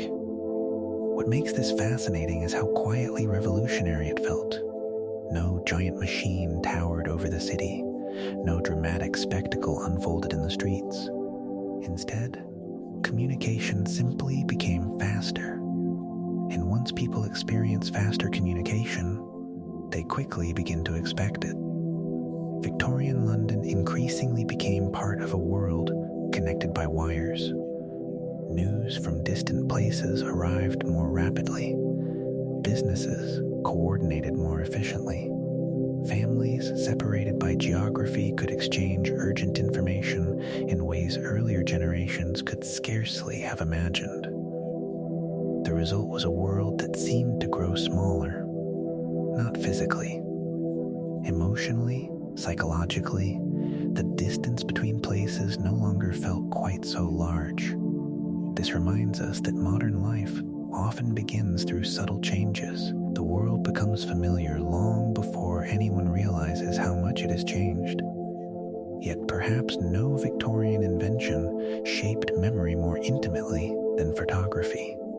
Before photography, preserving someone's appearance required a painted portrait, an expensive luxury unavailable to most families. For ordinary people, memory relied heavily on descriptions, stories, and imagination. Photography offered something new. A face preserved, a moment held still, a person remembered exactly as they appeared, or at least as close as technology could manage. Victorian photographs possess a particular atmosphere. Many viewers notice it immediately. The expressions often seem serious, the poses formal, the figures remarkably still. There was a practical reason for this. Early photographic processes required subjects to remain motionless for extended periods. Smiling naturally for several seconds was more difficult than it sounds. Remaining perfectly still was even harder. One can picture a family entering a photography studio on a chilly afternoon. The room is arranged carefully. Props stand ready, light filters through large windows designed to assist the photographer. Parents adjust collars and sleeves. Children receive quiet instructions. Everyone settles into position. Then comes the waiting, the stillness, the effort not to move. For a brief moment, ordinary life pauses, and memory takes shape. The finished photograph becomes something precious. A record. Keepsake, a connection across time. Today we live in a world saturated with images. Victorian families often experienced photographs very differently. A single photograph might be treasured for decades, displayed in a parlor, stored in an album, passed from one generation to the next. What makes these images so moving today is their intimacy. We see faces that once walked through foggy streets, crossed Victorian bridges, sat beside coal fires, rode omnibuses, worked in shops, taught children, sold flowers, or simply lived ordinary lives. The photographs survive. The people do not. Yet through the image, a small part of them remains. The evidence still survives today. And in that sense, photography became one of the century's most powerful tools of remembrance. As the year moved toward winter, another tradition increasingly united Victorian families. Christmas. Many elements of the modern Christmas holiday owe a great deal to Victorian culture. Earlier generations celebrated Christmas as well, of course. Yet the 19th century helped shape many customs that remain familiar across the world today. One can picture London in December. The days are short. Evening arrives early. Smoke drifts above rooftops. Windows glow warmly against the darkness. Shop displays attract passing pedestrians. Families prepare for gatherings. Children wait with growing anticipation. Inside homes, Christmas trees appear. Candles flicker among branches. Decorations catch the light. Cards arrive from friends and relatives. Puddings are prepared. Tables are arranged. The atmosphere combines warmth, memory, and expectation. What makes Victorian Christmas particularly fascinating is how strongly it emphasized the home. For all the city's size and noise, Christmas encouraged people to turn inward, toward family, toward hospitality, toward generosity, toward traditions shared across generations. A family gathering around a Christmas tree in Victorian London might not look entirely unfamiliar to us. There would be differences, certainly, different clothing, different furniture, different technologies, yet the emotions remain recognizable. Excitement, affection, gratitude, togetherness, the desire to create lasting memories. Christmas cards became especially popular during this period. Simple pieces of printed paper traveled across the country carrying greetings and good wishes. Another small innovation. Another example of how Victorian society increasingly connected people across distance. Cards joined photographs, letters, and keepsakes as objects designed to preserve relationships. And perhaps that is the thread connecting everything in this chapter. Time, messages, photographs, Christmas, all concern connection. The clock connected millions of people through shared hours. The telegraph connected distant places through communication. Photography connected generations through memory. Christmas connected families through tradition. As evening settles once more over Victorian London, the bells of Big Ben drift across the city. Telegraph wires stretch silently above streets and railway lines. Photographs rest safely inside albums and frames. Christmas candles glow behind curtained windows. Outside, horse traffic continues beneath mist and gaslight. Inside, families gather around fires, exchanging stories and enjoying the comforts of the season. The city remains unmistakably Victorian, yet it also feels surprisingly familiar. For beneath the smoke, beneath the fog, beneath the horse-drawn streets and coal fires, the foundations of the modern world are quietly taking shape. And in the warm glow of a Christmas evening, surrounded by clocks, messages, photographs, and family traditions, Victorian London begins to feel a little closer to our own time than ever before. Our journey through Victorian London is slowly drawing toward its end. For many hours now, we have wandered through a city of coal smoke and gaslight. We have crossed muddy streets behind horses and carts. We have listened to market sellers greeting the dawn. We have stepped inside crowded rooms, elegant parlors, railway stations, hospitals, theaters, parks, and quiet cemeteries. We have followed servants up narrow staircases and watched children hurry through rainy streets. We have stood beside the Thames. We have listened to clocks. We have watched lamps bloom one by one as evening settled over the city. And now, before we allow the old world to fade gently into the distance, it is worth pausing to consider what remains. Because Victorian London is gone, and yet it is not entirely gone. That is one of the curious things about history. Entire generations disappear. Their voices grow quiet. Their routines come to an end. The buildings they knew are altered. The streets change shape. The technologies become obsolete. Yet traces remain. Sometimes in stone. Sometimes in habit. Sometimes in memory. Sometimes in ways so familiar that we scarcely notice them. If someone from Victorian London could somehow walk through modern London today, much would seem astonishing. The horses would be gone. The omnibuses transformed. The gas lamps replaced. The skyline altered. the city larger than anything they could easily imagine. Yet they would also recognize surprising things. The Thames still flows beneath the bridges. Many familiar streets remain. The great railway stations still welcome travelers. Parks still offer breathing space amid urban life. Big Ben still marks the passing hours.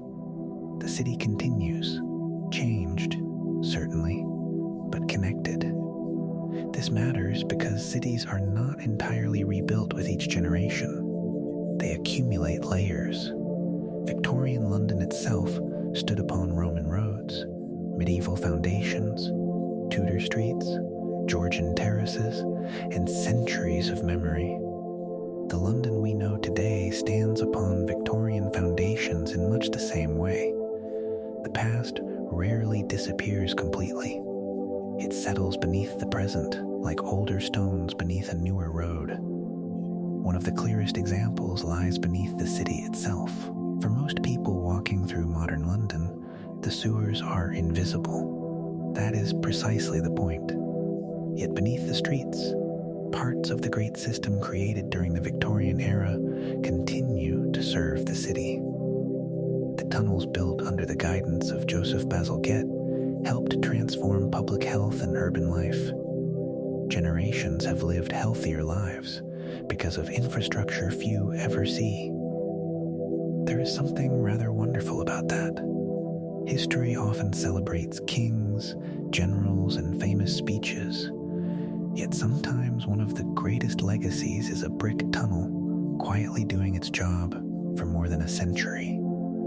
The result was a city better able to support millions of lives.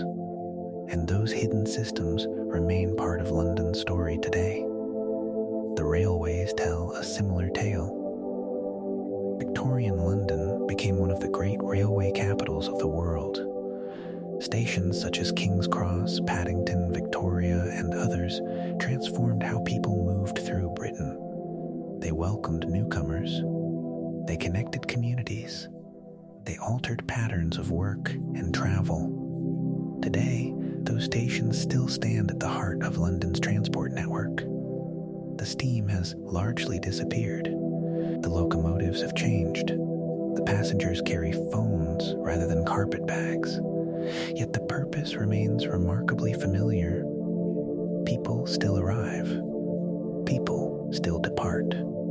Journeys still begin beneath great iron roofs first imagined in the Victorian age. One can almost picture generations overlapping for a moment. A Victorian traveler stepping cautiously from a train, a modern commuter rushing toward a platform, separated by more than a century, connected by the same place, the same movement, the same human desire to travel elsewhere. The parks remain as well. Hyde Park, Regent's Park, Victoria Park. The names endure. The trees have grown older. The city around them has expanded.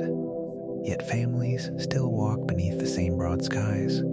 Children still play.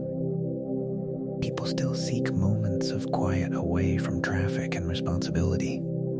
The Victorians understood that cities need breathing space. Modern London continues to benefit from that understanding. A visitor sitting beneath a tree on a summer afternoon may not think often about 19th century reformers and planners, yet their influence remains all around them. The evidence survives in grass, pathways, lakes, and open horizons. Not all Victorian legacies are physical. Some exist in stories. Perhaps no Victorian observer remains more present in popular imagination than Charles Dickens. His London continues to live through literature. Readers still walk beside his characters, still encounter his clerks, children, shopkeepers, lawyers, and dreamers. Still recognize his concern for ordinary people navigating an enormous city. The streets he described have changed, yet the human experiences remain surprisingly recognizable. Hope, ambition, loneliness, kindness, resilience, these things rarely disappear. And because of that, Dickens continues to feel strangely close to us. Nearby, In another corner of the Victorian imagination stands Sherlock Holmes, a fictional detective, a literary invention, and yet perhaps one of the most famous Londoners who never truly existed. The foggy streets associated with Holmes remain deeply tied to our image of Victorian London. The detective's world of observation, curiosity, and reasoning still attracts readers more than a century later. This reminds us that cities are remembered not only through facts, they are remembered through stories. The London of history and the London of imagination often blend together, and both help shape how later generations understand the past. Other Victorian customs remain woven quietly into everyday life. Christmas is an excellent example. Many traditions that now feel timeless became widely established during the 19th century. Decorated trees, greetings cards, family-centered celebrations, gift-giving, the warm atmosphere of a winter gathering. Of course, traditions continue to evolve, yet Victorian influences remain surprisingly visible. Each December, countless households participate in customs shaped, at least in part, by that era. The memory survives not in museums alone, but in living practice. The same is true of photography. Victorian families embraced the power of preserving moments. Today, we do the same, though with technologies they could scarcely imagine. Yet the underlying desire remains unchanged. To remember, to hold on to faces, to keep evidence that someone was here, that someone mattered. The result is a thread stretching across generations. Victorian albums, modern photographs, different tools, the same human impulse. Even public time continues to reflect Victorian influence.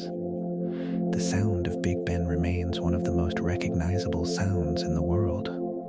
Visitors gather along the Thames to see the clock tower. Residents hear the bells as part of the city's familiar rhythm. The clock continues measuring hours long after the generation that built it has disappeared. There's a certain poetry in that. Time outliving those who first sought to organize it. And perhaps that brings us to the deeper legacy of Victorian London. Not merely individual inventions or buildings, not merely railways, sewers, parks, clocks, and literature, but the idea of the modern city itself. Victorian London faced enormous challenges: crowding, pollution, disease, poverty, rapid growth, technological change. Many of the solutions were imperfect. Some succeeded more than others.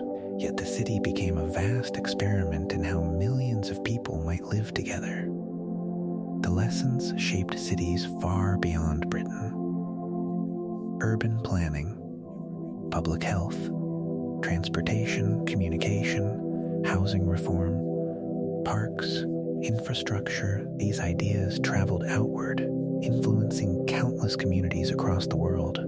The scale of that influence is astonishing, and yet it emerged from ordinary human concerns.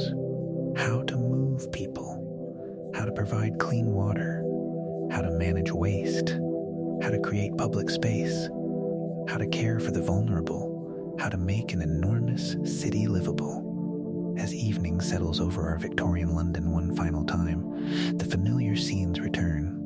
Smoke drifting above rooftops, the Thames moving steadily beneath bridges, gas lamps glowing in damp air, market voices fading into the distance, the rumble of wheels upon stone, a maid climbing toward a small attic room, a family gathering around a fire, a child listening to a story, a clerk folding away papers at the end of the day. Most of those people are gone. Their footsteps vanished long ago.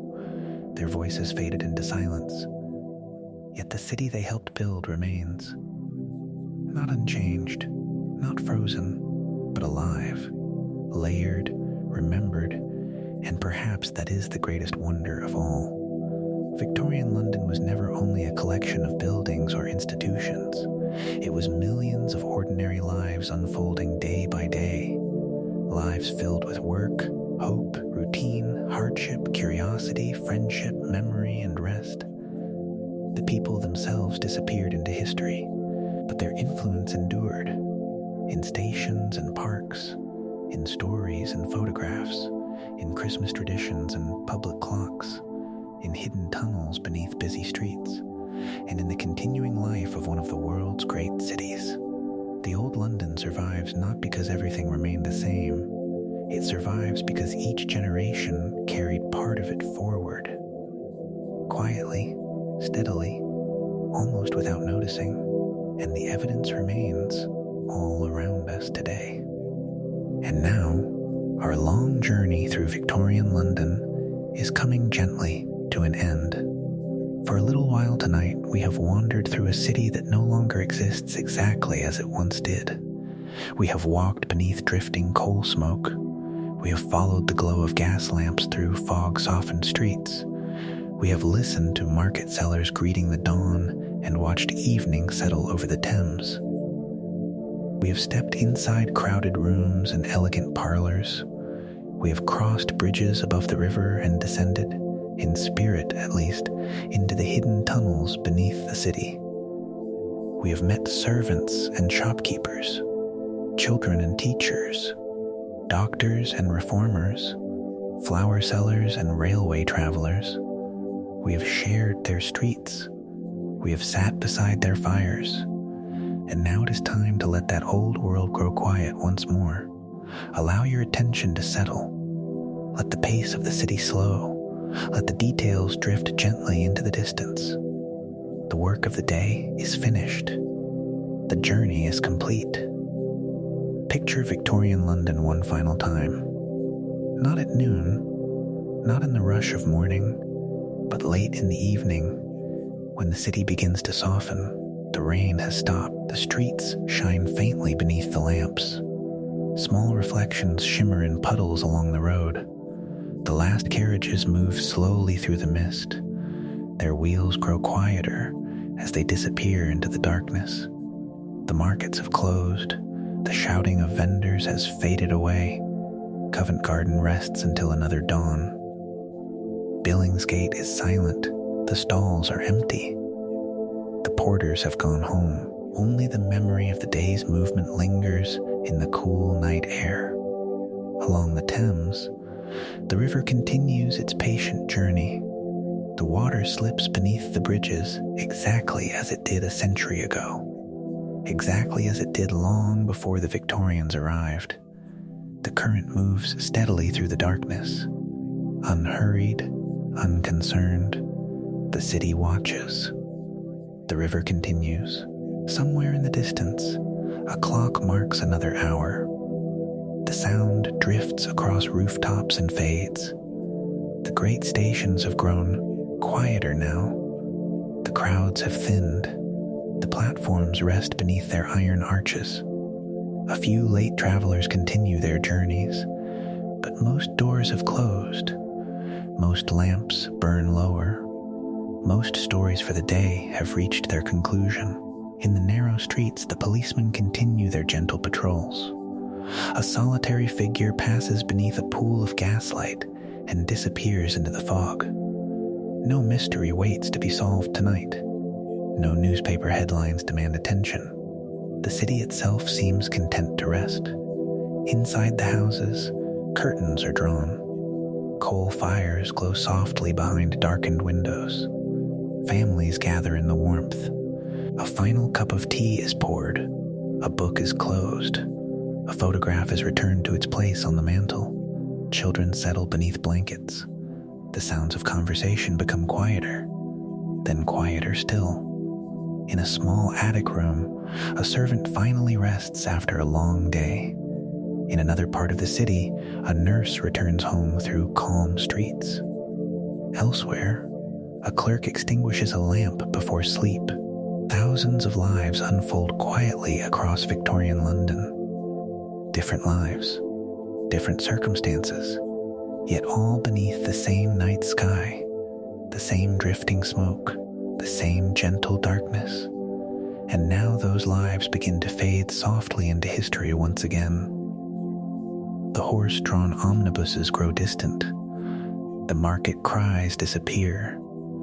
The factory whistles fall silent. The telegraph wires carry no messages we need to hear tonight. The bells have finished counting the hours. Even the fog itself seems to settle lower, wrapping the city in a calm and familiar stillness. This is often how history leaves us, not with noise, not with grand conclusions, but with quiet images. A lamp glowing through mist, rain on a cobbled street, a family gathered near a fire, a bridge above a sleeping river, a photograph carefully preserved, a story remembered. And perhaps that is fitting, because Victorian London was never only a city of railways, industry, reform, and change. It was also a city of ordinary evenings, of routines repeated day after day, of people returning home, of fires burning low, of conversations fading into silence, of small moments that seemed unimportant at the time, yet together became an entire world. A world that has now drifted gently past us, and yet remains. In memory, in stories, in old photographs, in familiar traditions, in the streets and parks and stations that still carry traces of those who walked there long ago. For now, though, there is nothing more to explore. The streets have emptied. The river grows quieter. The lamps dim. The old city settles into sleep. And perhaps you can do the same. Allow the fog to drift softly across the rooftops. Allow the Thames to continue its quiet journey through the night. Allow the fires to burn low. Allow the voices of Victorian London to fade into the distance. And as the old city grows still, let your thoughts grow still as well. Thank you for joining me on Sleepy Pages of History. Until our next journey into the past, may your evening be peaceful, your rest be deep, and your dreams be gentle. Sleep well, and good night.